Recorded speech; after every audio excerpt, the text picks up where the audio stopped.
ಬೆಂಗಳೂರು ನಗರದ ಹಿಂದಿನ ಹೆಸರು ಬೆಂದಕಾಳೂರು ಅಲ್ಲ. ಹಾಗಿದ್ರೆ ಮತ್ತಿನ್ನೇನು?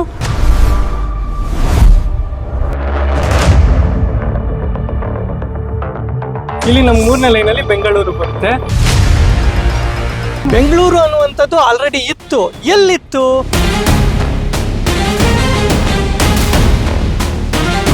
ಸಾರಕ್ಕಿ ಆಗಿರ್ಬೋದು, ನಲ್ಲೂರು ಆಗಿರ್ಬೋದು, ಕೂಡ್ಲೂರು ಆಗಿರ್ಬೋದು. ಅದು ಕೆಂಪೇಗೌಡರು ಕಟ್ಟಿದಂಥ ಮಣ್ಣಿನ ಕೋಟೆ, ನಂತರ ಅದು ಕಲ್ಲಿನ ಕೋಟೆ ಆಗಿ ಬದಲಾವಣೆ ಆಯಿತು. ಇದೇ ಈ ವಾರದ ಬೆಂಗಳೂರು ಸೀಕ್ರೆಟ್ನ ವಿಶೇಷ ಕಾರ್ಯಕ್ರಮಕ್ಕೆ ಎಲ್ಲರಿಗೂ ಸ್ವಾಗತ. ನಾನು ಸೌಮ್ಯಶ್ರೀ ಮಾರ್ನಾಡ್. ನಾವು ಬಂದಿದ್ದೀವಿ ಬೇಗೂರಿಗೆ. ಬೇಗೂರು ಏನು ಈಗ ಎಲೆಕ್ಟ್ರಾನಿಕ್ ಸಿಟಿ ಪಕ್ಕದಲ್ಲಿದೆ. ಹಾಗೆ ಇದರ ಪಶ್ಚಿಮ ಭಾಗದಲ್ಲಿ ಬನ್ನೇರುಘಟ್ಟದ ಬೆಟ್ಟಗಳ ಸಾಲಿದೆ. ಹಾಗೆ ಇದು ದಕ್ಷಿಣ ಪಿನಾಕಿನಿ ನದಿಯ ತಟದಲ್ಲಿದೆ. ಇಷ್ಟೆಲ್ಲ ಮಹತ್ವ ಇರುವಂತಹ ಬೇಗೂರಿಗೆ ಯಾಕೆ ಬಂದಿದ್ದೀವಿ ಅಂದರೆ, ನಾವು ಇದು ಬೆಂಗಳೂರಿಗಿಂತಲೂ ಹಿಂದೆ ಗಂಗರ ಆಳ್ವಿಕೆಯ ಕಾಲದಲ್ಲಿ ಏನು ಒಂದು ಪ್ರಮುಖ ವಾಣಿಜ್ಯ ಕೇಂದ್ರವಾಗಿದ್ದಂತಹ ಊರು. ಬೇಗೂರಲ್ಲಿ ನೀವು ದಕ್ಷಿಣ ದ್ರಾವಿಡ ಶೈಲಿಯ ಬಹಳಷ್ಟು ದೇವಸ್ಥಾನವನ್ನು ನೋಡ್ಬೋದು. ಇಲ್ಲಿ ಮಣ್ಣಿನ ಕೋಟೆ ನೋಡ್ಬೋದು. ಅಷ್ಟೇ ಅಲ್ಲ, ಇಲ್ಲಿ ಜೈನ ಕ್ಷೇತ್ರವಾಗಿತ್ತು ಈ ಕ್ಷೇತ್ರ. ಅಷ್ಟೇ ಅಲ್ಲ, 25 ಹಳೆಯ ಶಾಸನಗಳು ಸಿಕ್ಕಿರುವಂಥ ಒಂದು ಪಾರಂಪರಿಕ ಸ್ಥಳ ಆಗಿರೋದ್ರಿಂದ ನಾವು ಬೇಗೂರಿಗೆ ಬಂದಿದ್ದೀವಿ. ಇಷ್ಟೆಲ್ಲ ಮಹತ್ವವನ್ನು ಈ ಎಪಿಸೋಡ್ನಲ್ಲಿ ನಾವು ನಿಮಗೆ ತೋರಿಸೋದಕ್ಕೆ ಪ್ರಯತ್ನಿಸ್ತೀವಿ. ಬನ್ನಿ ನೋಡೋಣ. ನಾವು ಬಂದಿದ್ದೀವಿ ಈಗ ಬೇಗೂರಿನ 9ನೇ ಶತಮಾನದ ದೇವಾಲಯಗಳಿರುವಂತಹ ಪಂಚಲಿಂಗೇಶ್ವರ ದೇವಾಲಯಕ್ಕೆ. ನಮ್ಮ ಜೊತೆಗಿದ್ದಾರೆ ಇತಿಹಾಸಕಾರರು ಹಾಗೆ ಪರಂಪರೆ ಪುನರುತ್ಥಾನ ಕೇಂದ್ರದ ಸ್ಥಾಪಕರಾಗಿರುವಂತಹ ರಾಜೇಂದ್ರ ಪತುಂಗ ಸರ್ ಅವರು. ಸರ್, ಕಾರ್ಯಕ್ರಮಕ್ಕೆ ಆತ್ಮೀಯ ಸ್ವಾಗತ. ನಮಸ್ತೆ ಮೇಡಮ್. ನಮಸ್ತೆ. ನಮ್ಮ ಇವತ್ತಿನ ಕುತೂಹಲ, ಬೆಂಗಳೂರಿನ ಹೆಸರು ಏನಾಗಿತ್ತು ನಿಜವಾಗಿ ದಾಖಲೆಯಲ್ಲಿ ಇರುವ ಪ್ರಕಾರ? ಯಾಕಂದ್ರೆ ಬೆಂದಕಾಳೂರು ಅನ್ನೋದಕ್ಕೆ ಯಾವುದೇ ದಾಖಲೆ ಇಲ್ಲ ಅಂತಾನೆ ಹೇಳ್ತಾರೆ. ಹಾಗಾಗಿ ಬೆಂಗಳೂರು ಅಥವಾ ಬೆಂಗಳೂರು ಅನ್ನೋದಕ್ಕೆ ಯಾವ ದಾಖಲೆ ಇತ್ತು? ಅದು ಈ ದೇವಸ್ಥಾನದಲ್ಲಿ ಕಾಣೋದಕ್ಕೆ ಸಿಗುತ್ತಾ ಅಂತ? ಖಂಡಿತ ಮೇಡಮ್. ಇವಾಗ ನೀವೇನ್ ಹೇಳಿದ್ರಿ ಬೆಂದಕಾಳೂರು ಅಂತ ಹೇಳಿ, ಅದೊಂದು ಜನಪದ ಕತೆ. ಅದನ್ನೇನು ನಾವು ಅಲ್ಲಗೆಳಿತಾ ಇಲ್ಲ. ಆದ್ರೆ ಐತಿಹಾಸಿಕ ದಾಖಲೆಗಳ ಪ್ರಕಾರ ಶಾಸನಗಳ ಮಹತ್ವ ತುಂಬಾ ಮುಖ್ಯ ನಮ್ಮ ಇತಿಹಾಸದ ದಾಖಲೆಗಳಲ್ಲಿ. ಹಾಗಾಗಿ 890ರಲ್ಲಿ, ಅಂದ್ರೆ ನಾವು 2026ರಲ್ಲಿ ಇದೀವಲ್ಲ ಈಗ, 890ರಲ್ಲೇ ಬೇಗೂರಿನಲ್ಲಿರುವಂತ ಈ ದೇವಸ್ಥಾನದಲ್ಲಿ ನಾಗತ್ತರ ಅನ್ನುವಂತ ಮಗ ಬೆಂಗಳೂರು ಕಾಳಗದಲ್ಲಿ ಸತ್ತನು ಅಂತ. ಸೊ ಬುಟ್ಟಣ್ಣ ಪತಿ ಮತ್ತೆ ಪುರ್ವಣ್ಣ ಶೆಟ್ಟಿ ಅಂತ ಇಬ್ಬರು ಹೆಸರುಗಳು ಬರುತ್ತೆ. ಅವರು ಬೆಂಗಳೂರು ಕಾಳಗದಲ್ಲಿ ಮರಣ ಹೊಂದಿದ್ರು ಅಂತ ದಾಖಲೆ ಆಗುತ್ತೆ. ಅಂದ್ರೆ ಯಾವ ಬೆಂಗಳೂರು? ಅದು ಬೇಗೂರೇ ಬೆಂಗಳೂರು ಹೆಸರಾಗಿತ್ತು ಅಂತಾರೆ. ಆದ್ರೆ ತಜ್ಞರು ಅದನ್ನ ಹಳ್ಳಿಗೆಳಿತಾರೆ. ಬೆಂಗಳೂರು ಅನ್ನುವಂಥದ್ದು ಆಲ್ರೆಡಿ ಇತ್ತು. ಎಲ್ಲಿತ್ತು? ಅದು ಈಗಿನ ಪೇಟೆಯ ಬೆಂಗಳೂರ, ಆಧುನಿಕ ಬೆಂಗಳೂರ, ಇಲ್ಲ ಕೊಡಿಗೆ ಹಳ್ಳಿ ಅಂತ ಹೆಬ್ಬಾಳ ಇದೆಯಲ್ಲ, ಅಲ್ಲಿರುವಂತ ಬೆಂಗಳೂರ, ಅದು ನಮ್ಗೆ ಗೊತ್ತಿಲ್ಲ. ಆದ್ರೆ ಶಾಸನಗಳ ದಾಖಲೆ ಪ್ರಕಾರ ಬೆಂದಕಾಳೂರಿಂದ ಬೆಂಗಳೂರು ಆಯ್ತು ಅನ್ನೋದು ಸತ್ಯಕ್ಕೆ ದೂರವಾದ ಮಾತು. ಹಾಗಾಗಿ ನೋಡಿ, ಇಲ್ಲೇ ಇದೆ ಬೇಗೂರಿನ ನಾಗತರನ ಶಾಸನ. ಇದಕ್ಕೆ ನಾವ್ ಇವಾಗ ಇಟ್ಟಾಕಿ ನೋಡೋಣ. ಸುಮಾರು ಯಾವ ಇಸ್ವಿದ್ದು ಸರ್ ಇದು? 890 ಮೇಡಮ್. ಇವಾಗ ಇಸ್ವಿ ಏನು 2026 ಸೊ ನೀವು ತಿಳ್ಕೊತಿರ್ಬೋದು. ಅಂದ್ರೆ ಈಗ ಬೆಂಗಳೂರು ಅಂತ ಏನಿದೆ, ಇದರ ಹೆಸರು ಆಗಲೇ ದಾಖಲೆ ಆದಂತಹ 800 ವರ್ಷಗಳ ಹಿಂದಿನ ಶಾಸನ ಇದು. ಇದರಲ್ಲಿ ಹೆಸರಿತ್ತು ಅನ್ನುವಂಥದ್ದು ಈಗ ಇತಿಹಾಸಕಾರರು ಹೇಳ್ತಿರುವಂತ ಮಾತು. ಇದನ್ನ ಆರ್ ನರಸಿಂಹಾಚಾರ್ ಅಂತ ಹೇಳಿ ಪುರಾತತ್ವ ಇಲಾಖೆಯವರು, ಅವರು 1915 ಅಥವಾ 5 ಅನ್ಸುತ್ತೆ ನನಗೆ, ಅವ್ರು ಇದನ್ನ ಪತ್ತೆ ಹಚ್ತಾರೆ ಈ ಶಾಸನನ. ನಂತರ ಇದು ಅಂದ್ರೆ ಇದು ಎಲ್ಲೆಲ್ಲೋ ನೆಲದಡಿ ಆ ಕಡೆ ಇತ್ತು ಇದು. ಈಗ ಇಂಟಚ್ ಸಂಸ್ಥೆಯವರು ಎಲ್ಲ ಸ್ವಲ್ಪ ಜೊತೆಗೂಡಿ ಹುಂಡೈ ಕಂಪ್ನಿ ಸ್ಪಾನ್ಸರ್ ಮಾಡಿ ಗಾ ಮತ್ತೆ ತಾ ಕಾಣಿಸ್ತಿದೆ ನೋಡಿ. ಇದು ಗಂಗರು ಇಲ್ಲ ನಾ ಅಲ್ಲಿದೆ. ಇದು ನಾ ಗಾ ಕಾಣಿಸ್ತಿದ್ಯಾ ಈಗ ನಿಮ್ಗೆ? ಕಾಣಿಸ್ತಿದೆ. ಗಾ ಕಾಣಿಸ್ತಿದ್ಯಾ? ಕ್ಯಾಮ್ರಾ ಕಾಣಿಸ್ತಿದೆ. ಓಹೋ, ಅಂದ್ರೆ ಈತ ಈ ಬೇಗೂರನ್ನ ಆಳ್ತಾ ಇದ್ದಂತ ಅಧಿಕಾರಿ ಗಂಗರು ಏನು ಇವರ ಕೈಗೆ ಈ ಒಂದು ಆಡಳಿತವನ್ನ ಕೊಟ್ಟು ಇಲ್ಲಿ ನಡೆಸ್ತಾ ಇದ್ರು ಆಡಳಿತವನ್ನ. ಸೊ ಇದು ಎಷ್ಟು ಸಾಲಿಂದು ಸುಮಾರು ಸರ್? ಮೇಡಮ್ ಇದೊಂದು 6 ಸಾಲಿನ ಇದು ಶಾಸನ. ಅದೇ ನಾಗತರನ ಮಗ ಪುರ್ವಣ್ಣ ಸತ್ತಿ ಮತ್ತೆ ಬುಕ್ಕಣ್ಣ ಪತಿ, ಇವರಿಬ್ರು ಬೆಂಗಳೂರು ಕಾಳಗದಲ್ಲಿ ಸತ್ತರು ಅಂತ ಹೇಳಿ ಇಲ್ಲಿ ನಮ್ 3ನೇ ಲೈನಲ್ಲಿ ಬೆಂಗಳೂರು ಬರುತ್ತೆ. ಓಕೆ, ಬೆಂಗ ಇದು, ಇಲ್ಲಿ ಳು ಬರುತ್ತೆ, ರು ಬರುತ್ತೆ. ಇದೇ ನೋಡಿ ಬೆಂಗಳೂರಿನ ಐತಿಹಾಸಿಕ ಹೆಸರು ಕೂಡ ಬೆಂಗಳೂರು ಲೈನಲ್ಲಿ ಇದೆ ನೋಡಿ. ಅಂತಾನೆ ಆಗಿತ್ತು ಅನ್ನೋದಕ್ಕೆ ಶಾಸನದ ಪುರಾವೆ ನಮಗೆ ಇಲ್ಲಿರುವ ಖಂಡಿತ ಸಿಗುತ್ತೆ. ಪರಂಪರೆಯ ಸ್ಥಳ. ಇಲ್ಲಿ ಪರಂಪರೆಯನ್ನ ಕಾಪಾಡಲಾಗಿದೆ ಶಾಸನದ ರೂಪದಲ್ಲಿ ಅಲ್ವಾ ಸರ್? ನೋಡಿ ಮೇಡಮ್, ಈ ನಾಗತ್ತರ ಯಾರು ಅಂದ್ರೆ ಬಾಣ ಅರಸ, ಬಾಣರು ಅಂತ ಇದ್ರು ನೋಡಿ. ನಾವು ಇತಿಹಾಸದಲ್ಲಿ ನಾವು ಕೆಲವಾರು ರಾಜ ಮನೆತನಗಳ ನೋಡ್ತಾ ಇದೀವಿ, ಅಧ್ಯಯನ ಮಾಡ್ತಾ ಇದೀವಿ. ಆದ್ರೆ ನಮ್ಮ ರಾಜರನ್ನ ನಾವು ಮರಿತಾ ಹೋಗ್ತಾ ಇದೀವಿ. ಆಮೇಲೆ ನಮ್ಮ ಲೋಕಲ್ ಆಗಿ ಆಡಳಿತ ಮಾಡಿದಾರಲ್ಲ, ಅವ್ರಿಗೆ ನಾವು ನೆನಪೇ ಇಲ್ಲ. ನಮ್ಮ ಮಕ್ಳು ಕೇಳಿ, ನಮ್ಮ CBSE ಸಿಲೆಬಸ್ ನಲ್ಲಿ ಅಮೆಜಾನ್ ಬಗ್ಗೆ ಹೇಳ್ತಾರೆ, ದೂರದ ಅಮೆರಿಕ ಬಗ್ಗೆ ಹೇಳ್ತಾರೆ, ಅಲ್ಲಿನ ರೆವಲ್ಯೂಷನ್ಸ್ ಬಗ್ಗೆ ಮಾತಾಡ್ತಾರೆ. ಆದ್ರೆ ಸ್ಥಳೀಯವಾಗಿ ಇಲ್ಲಿರೋರ್ನೇ ಕೇಳಿ, ಸೊ ಇಲ್ಲಿರುವಂತಹ ಲೋಕಲ್ ಆಗಿರುವಂತಹ ಹೀರೋನ ನಾವೆಲ್ಲ ಮರ್ತೋಗಿದ್ದೀವಿ. ಇದು ಒಂದು ಶೋಚನೀಯ ಸ್ಥಿತಿ ಅಂತಾನೆ ಹೇಳ್ಬೋದು. ಈತ ಗಂಗರಿಗೆ ಕಲಿಯುಗದ ಹನುಮ ಅಂತ ಹೇಳ್ತಾರೆ. ತೊಂಬೆಪಾಡಿ ಯುದ್ಧದಲ್ಲಿ ಭಾಗವಹಿಸಿ ಇವನು ಪ್ರಾಣತ್ಯಾಗ ಮಾಡ್ತಾನೆ. ಬೆಂಗಳೂರು ಮ್ಯೂಸಿಯಂ ನಲ್ಲಿ ದೊಡ್ಡದಾಗಿ ಒಂದು ವೀರ್ಗಲ್ ಇದೆ ಮೇಡಮ್. ಇದು ಬೆಂಗಳೂರಿಗೆ ಒಂದು ದೊಡ್ಡ ವೀರ್ಗಲ್ ಅಂತ ಹೇಳ್ಬೋದು. ಆ ವೀರ್ಗಲ್ನಲ್ಲಿ ಎಷ್ಟು ಅದ್ಭುತವಾಗಿ ಕೆತ್ತನೆ ಮಾಡಿದ್ದಾರೆ ಅಂದ್ರೆ, ನಾಗತ್ತರ ಇನ್ನೇನು ಸೋಲ್ತಾ ಇರುತ್ತೆ ಅಂತ ಒಂದು ಸಂದರ್ಭದಲ್ಲಿ ಅಯ್ಯಪ್ಪ ದೇವನೊಡನೆ ಗಂಗರ ಪರವಾಗಿ ವಿರೋಧಗಳ ನಡುವೆ ಹೋರಾಟ ಮಾಡ್ಬೇಕಾದ್ರೆ ಅವನು ಆನೆ ಏರಿ ಹೋಗ್ತಾನೆ. ಅವನು ಆನೆಯ ಕುಂಭಕ್ಕೆ 7 ಬಾಣಗಳು ಬೀಳ್ತವೆ. ಯುದ್ಧ ಮಾಡ್ತಾನೆ. ಅವನ ಜೊತೆ ಅಯ್ಯಪ್ಪ ದೇವನು ಇರ್ತಾನೆ. ವೀರಮಹೇಂದ್ರ ಅನ್ನುವಂತಹ ರಾಜ, ಆತ ಯಾರು? ನೊಳಂಬರ ಇರ್ಬೋದು. ಗಂಗರು ನೊಳಂಬರ್ಗೆ ಒಂದು ವೈರತ್ವ ಇತ್ತು. ಆದ್ರೆ ನಮ್ಗೆ ಕರೆಕ್ಟ್ ಆಗಿ ಯಾವ ರಾಜ ಮನೆತನ ವೀರಮಹೇಂದ್ರ ಅಂತ ಹೇಳಿ ದಾಖಲೆ ಆಗಿಲ್ಲ. ಆದ್ರೆ ವೀರಮಹೇಂದ್ರನ ವಿರುದ್ಧ ಯುದ್ಧ ಮಾಡಿ ಪ್ರಾಣ ತ್ಯಾಗ ಮಾಡಿದಂತೂ ಖಂಡಿತ. ಸೊ ಈ ಒಂದು ತೊಂಬೆಪಾದಿ ಯುದ್ಧದಲ್ಲಿ, ಈ ತುಂಬೆಪಾದಿ ಎಲ್ಲಿ ಬರುತ್ತೆ ಅಂದ್ರೆ ಇವತ್ತಿನ ಮಧುಗಿರಿ ತಾಲೂಕಿನ ತುಮಕೂರು ಜಿಲ್ಲೆಯಲ್ಲಿರೋದು. ಇಲ್ಲಿಂದ ಅಲ್ಲಿ ಹೋಗಿದ್ದಾರೆ ನೋಡಿ ಯುದ್ಧ ಮಾಡಕ್. ಯಾರ್ಗೆ? ನಮ್ಮ ಗಂಗರ ಪರವಾಗಿ, ಗಂಗರ ರಾಜರ ಪರವಾಗಿ ಯುದ್ಧ ಮಾಡಿ ಪ್ರಾಣ ತ್ಯಾಗ ಮಾಡಿದ. ನಾಗತ್ತರ ಅನ್ನುವಂಥವನು ಸ್ಥಳೀಯ ರಾಜನಾದ್ರೂ ಅವನ ಪಟ್ಟವನ್ನ ಇರುಗ ಅಂತ ಇದ್ದಾನೆ. ಇರುಗ ಅನ್ನೋನ್ಗೆ ಕೊಟ್ಟು 12 ಊರುಗಳು ಕೊಡ್ತಾರೆ. ನಾನು ಅವತ್ತು ನಿಮ್ಗೆ ಹೆಬ್ಬಾಳದ ಇದ್ರಲ್ಲಿ ಹೇಳಿದಂತೆ ಸಾರಕ್ಕಿ ಆಗಿರ್ಬೋದು, ನಲ್ಲೂರು ಆಗಿರ್ಬೋದು, ಕೂಡ್ಲೂರು ಆಗಿರ್ಬೋದು. ಇವತ್ತು ಕೂಡ್ಲು ಅಂತ ಹೇಳ್ತೀವಲ್ಲ, ಪೂವಿನಪಲ್ಲಿ ಮಂಗಲ, ಈ ತರ 12 ಊರುಗಳು. ಕೋರ್ಮಂಗ್ಲದ ಹೆಸರು ಕೂಡ ದಾಖಲೆ ಆಗಿದೆ. ಆ ತರ 12, ಬೆಂಪೂರು 12 ಇದು. ಅಂದ್ರೆ ಈ ಒಂದು ದೇವಸ್ಥಾನ ಏನಿದೆ ಪಂಚಲಿಂಗೇಶ್ವರ, 5 ಇದು ಲಿಂಗಗಳ ದೇವಸ್ಥಾನ ಇದು. ಇಲ್ಲಿ ನಾಗೇಶ್ವರ, ನಗರತೇಶ್ವರ, ಚೋಳೇಶ್ವರ, ಕರ್ಣೇಶ್ವರ, ಕಾಳಿಕಾ, ಕಮ್ಮಟೇಶ್ವರ ಸೇರಿರುವಂತ ಪಂಚಲಿಂಗ. ತಲಕಾಡಲ್ಲಿ ನೀವು ನೋಡ್ತೀರಾ ಪಂಚಲಿಂಗ ದರ್ಶನ ಆಗುತ್ತೆ 5 ವರ್ಷಕ್ಕೊಂದ್ಸಲಿ. ಆದ್ರೆ ನಮ್ಮ ಬೆಂಗಳೂರಲ್ಲೂ ಕೂಡ ಪಂಚಲಿಂಗ ದರ್ಶನ ಆಗುತ್ತೆ. ಅಂದ್ರೆ ಇಲ್ಲಿ ಬಂದ್ರೆ ನಿಮ್ಗೆ ಪಂಚಲಿಂಗ ದರ್ಶನ ಆಟೋಮೆಟಿಕ್ ಆಗುತ್ತೆ ಅಂತಾನೆ ಹೇಳ್ಬೋದು. ಬೆಂಗಳೂರಿಗೆ ಬೇಗೂರು ಎಷ್ಟು ಮಹತ್ವದ ಸ್ಥಳ ಅನ್ನೋದು ಗೊತ್ತಾಗುತ್ತೆ. 5ನೇ ಶತಮಾನದಲ್ಲೇ ಗಂಗರ ಆಡಳಿತದಲ್ಲಿ ದೊಡ್ಡಬಳ್ಳಾಪುರದಲ್ಲಿ ಸಿಕ್ಕಿರುವ ಒಂದು ತಾಮ್ರ ಶಾಸನದಲ್ಲಿ ಇದು ಬೆಂಪೂರು ದೇವಸ್ಥಾನ ಅಂತ ಹೇಳಿ ದಾಖಲೆ ಆಗಿದೆ. ಅಂದ್ರೆ ಈ ದೇವಸ್ಥಾನ 5ನೇ ಶತಮಾನ ಅಂದ್ರೆ ಇವತ್ತು 1,500 ವರ್ಷದ ಹಳೆಯ ದೇವಾಲಯದ ಸಮುಚ್ಚಯ ಈ ಬೇಗೂರು ಅಂತಾನೆ ಹೇಳ್ಬಹುದು. ಎಷ್ಟೋ ಶಾಸನಗಳಲ್ಲಿ, ತಮಿಳ್ ಶಾಸನಗಳಲ್ಲಿ ವೆಪ್ಪೂರು ಅಂತ ಬರುತ್ತೆ, ಬೆಂಪೂರು ಅಂತ ಬರುತ್ತೆ. ನಾನು ನಿಮ್ಗೆ ಹೇಳಿದೆ, ಕನ್ನಡದಲ್ಲಿ ತಮಿಳ್ನಲ್ಲಿ ವಾಕಾರ, ಕನ್ನಡದಲ್ಲಿ ಬಾಕಾರ ಆಗುತ್ತೆ. ಬೆಂಗಳೂರು ಒನ್ನೇರುಘಟ್ಟಂ ಬನ್ನೇರುಘಟ್ಟಂ ಆಯ್ತು ಅಂತ. ಇದು ವೆಪ್ಪೂರಿಂದ ಏನಾಯ್ತು? ಬೇಗೂರ್ ಆಯ್ತು. ಇಲ್ಲಿ ನಾವು ನೋಡ್ತಾ ಇರ್ಬೋದು ಸರ್, ಸುಮಾರು ಶಿಲ್ಪಗಳಿದಾವೆ, ಹಾಗೆ ಬೇರೆ ಬೇರೆ ಶಾಸನಗಳು ಕೂಡ ಇಲ್ಲಿ ನೋಡಿ. ಈ ಶಾಸನ ಏನ್ ಹೇಳುತ್ತೆ ಅಂದ್ರೆ, ಇಲ್ಲಿ ಸೋಮನಾಥ ದೇವಸ್ಥಾನವನ್ನ ಅಂದ್ರೆ ಒಂದು ಶಿವಲಿಂಗದ ದೇವಸ್ಥಾನವನ್ನ ನಾಗತ್ತರ ಕಟ್ಟಿಸ್ತಾನೆ.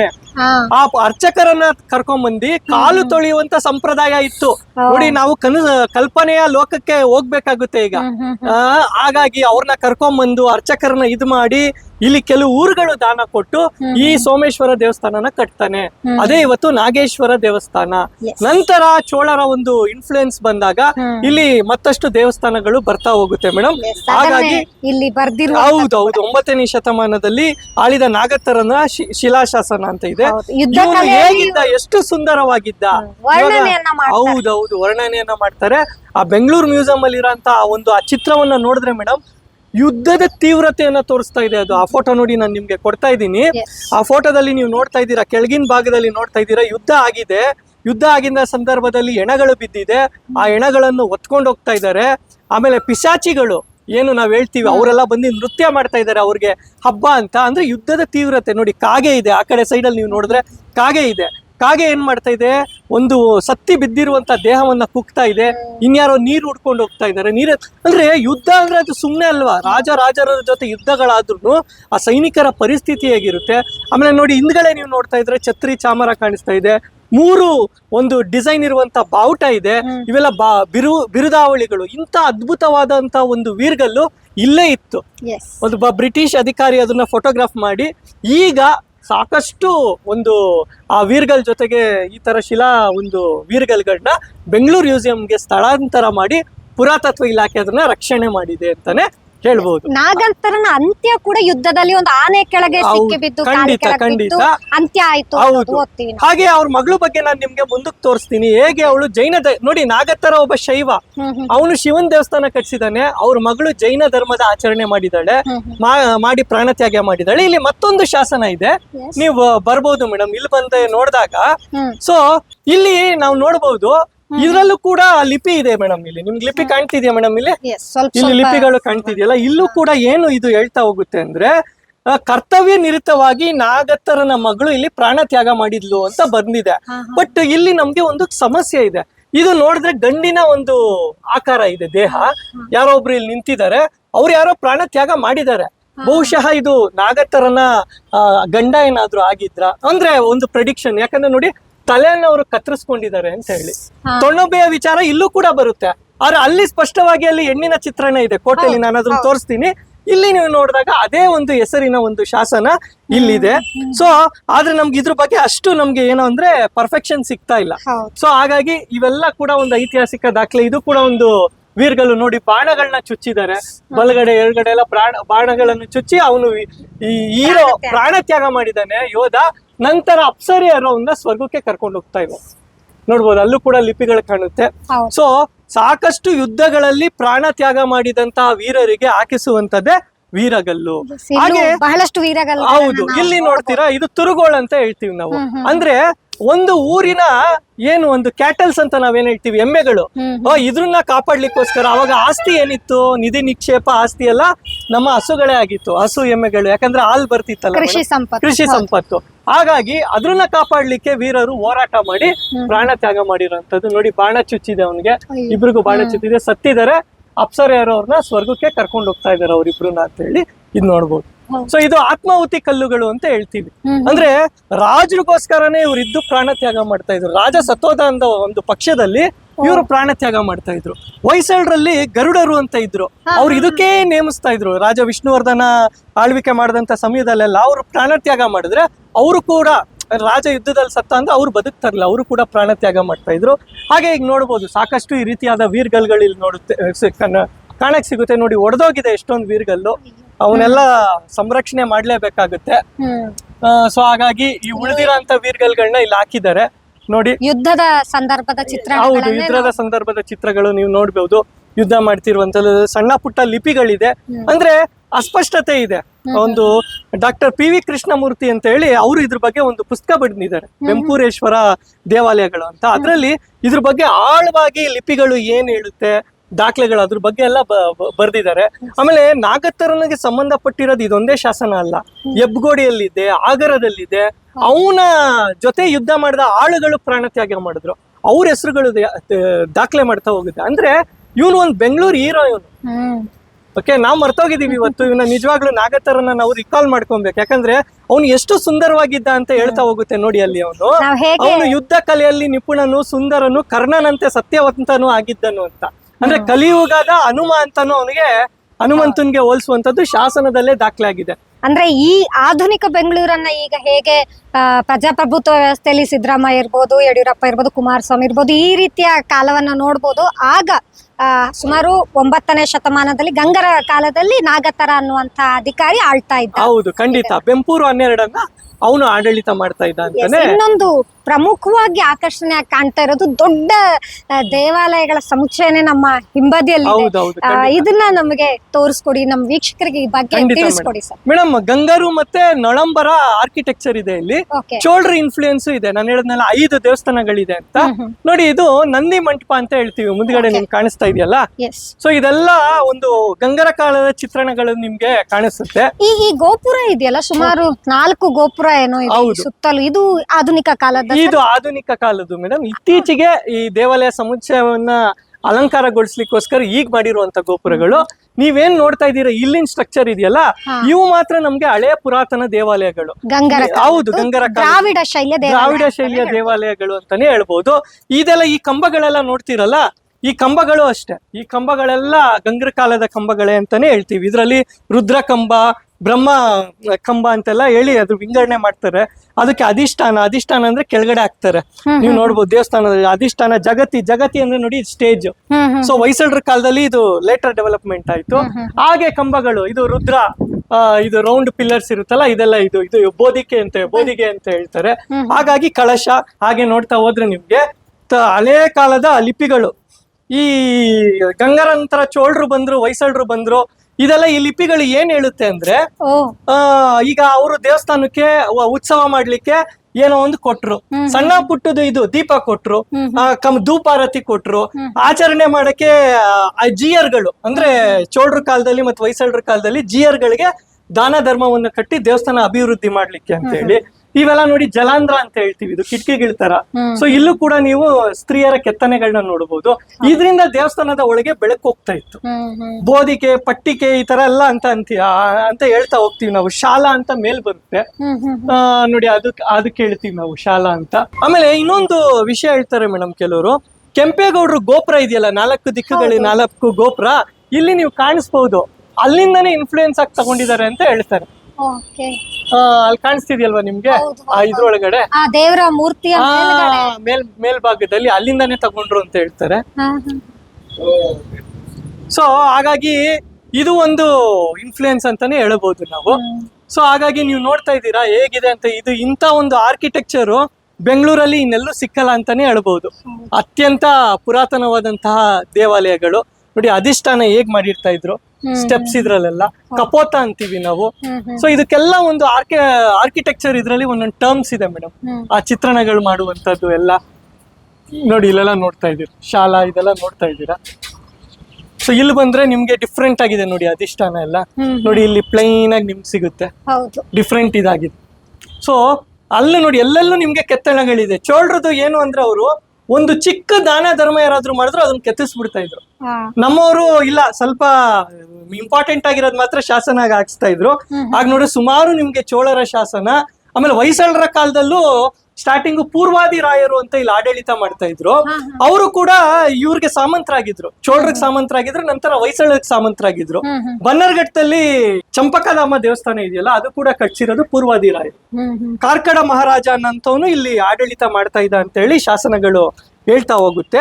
ಸೊ ಸುಮಾರು 16ನೇ ಶತಮಾನದ ಗಂಟ ಈ ದೇವಾಲಯಗಳು ಪೋಷಣೆ ಆಗ್ತಾ ಬಂದಿದೆ. ಹಾಗಾಗಿ ನೀವು ಅಲ್ಲಿ ಕೋಟೆಯಲ್ಲಿ ಹೋಗಿ ನೋಡಿದ್ರೆ ಅಲ್ಲಿ ವೇಣುಗೋಪಾಲ ಸ್ವಾಮಿ, ಕಾಶಿ ವಿಶ್ವನಾಥ ದೇವಾಲಯ ಇದೆ. ಅಲ್ಲಿ ಗಂಟ ಆಡಳಿತ ಮಾಡ್ಕೊಂಡ್ ಬಂದಿದ್ರು ಅಂತಾನೆ ಹೇಳ್ಬೋದು. ನಂತರ ಈಗ ಈ ದೇವಸ್ಥಾನ ಈಗ ಮುಜರಾಯಿ ಇಲಾಖೆಗೆ ಸೇರಿದೆ. ಸಾಕಷ್ಟು ಡೆವಲಪ್ಮೆಂಟ್ಸ್ ನಡೀತಾ ಇದೆ ಮೇಡಮ್. ಆದ್ರೆ ನಾವೊಂದ್ ಏನ್ ಹೇಳ್ತೀವಿ ಅಂದ್ರೆ, ಹೇಗಿದೆ ಆ ಪುರಾತನದ ಒಂದು ನೋಡಿ, ಇಲ್ಲಿ ನೋಡ್ಬೋದು ಹಳೇ ಕಾಲದ ಚೋಳರ ಶೈಲಿ ಇದು.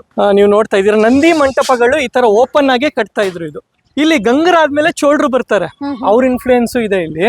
2 ಆರ್ಕಿಟೆಕ್ಚರು ಮಿಕ್ಸ್ ಆಗಿ 1000 ಯುದ್ಧ ಆಗುತ್ತೆ. ಯುದ್ಧದಲ್ಲಿ, ತಲಕಾಡು ಯುದ್ಧದಲ್ಲಿ ನಮ್ಮ ಗಂಗರು ಸೋಲ್ತಾರೆ. ರಾಜರಾಜ ಚೋಳ, ರಾಜೇಂದ್ರ ಚೋಳ ಬರ್ತಾರೆ. ಆಗ ಸುಮಾರು 100-150 ವರ್ಷಗಳ ಕಾಲ ಈ ಒಂದು ಚೋಳರ ಆಡಳಿತ ಇಲ್ಲಿರುತ್ತೆ. ಸೊ ಅವ್ರ ಆಡಳಿತ ಬಂದಂತ ಟೈಮಲ್ಲಿ ಹಲವಾರು ದೇವಸ್ಥಾನಗಳನ್ನ ಅವರು ತಿರ್ಗಾ ರೀಡೆವಲಪ್ ಮಾಡ್ತಾರೆ, ಕಟ್ಟಿಸ್ತಾರೆ ಅಂತ ಹೇಳ್ತಾರೆ. ಸೊ ನಮ್ಗೆ ಅಷ್ಟು ದಾಖಲೆ ಇಲ್ಲ. ಸೊ ಹಾಗಾಗಿ ಇವೆರಡು ಸಮ್ಮಿಶ್ರಣ. ನಂತರ ಗಂಗರ ನಂತರ ಚೋಳರದ್ದು ಇನ್ಫ್ಲೂಯೆನ್ಸ್ ಇದೆ ನಂತರ. ಸೊ ಈ ಗಂಗರ ಬಗ್ಗೆ ಹೇಳ್ಬೇಕು ಅಂದ್ರೆ, ಗಂಗರು 96,000 ಅಂತ ಹೇಳ್ತಾರೆ. ಅಂದ್ರೆ 96,000 ಪ್ರದೇಶಗಳನ್ನ ಗಂಗವಾಡಿ ಅಂತ ಹೇಳ್ತೀವಿ, ಅಷ್ಟನ್ನ ಅವರು ಆಡಳಿತ ಮಾಡ್ತಾ ಇದ್ರಂತೆ. ಸೊ ಹಾಗಾಗಿ ಯರಿಯಪ್ಪನ ಕಾಲದಲ್ಲಿ ಇಲ್ಲಿ ನಾಗಚರ ಒಂದು ಆಡಳಿತ ಮಾಡಿದಂಥದ್ದು.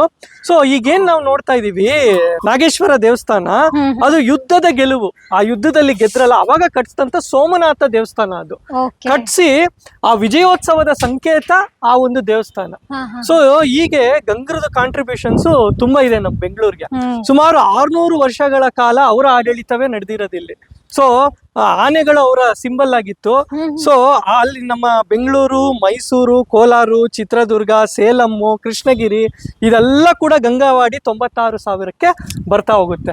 ಸೊ ನಮ್ಮ ಬೆಂಗಳೂರು ಇತಿಹಾಸ ನೋಡ್ಬೇಕಂದ್ರೆ 350ರಿಂದ ಹಿಡಿದು 1000 ಗಂಟ ಹತ್ತತ್ರ ನಮ್ಗೆ ಆಡಳಿತ ಮಾಡಿದವರು ಚೋಳರೇನೆ. ಹಾಗೆ ನಂತರ ಏನು ಡೆವಲಪ್ಮೆಂಟ್ಸ್ ಆಯ್ತು ಅಂದ್ರೆ 1400ರಲ್ಲಿ ಸೊಣ್ಣಪ್ಪ ಅನ್ನೋರು ದೇವಸ್ಥಾನಕ್ಕೆ ಒಂದು ಏನು ಧೂಪಾರತಿ, ದೀಪಾರತಿ ಇವೆಲ್ಲ ಕೊಟ್ಟಿರುವಂತ ದಾಖಲೆ ಸಿಕ್ಕುತ್ತೆ.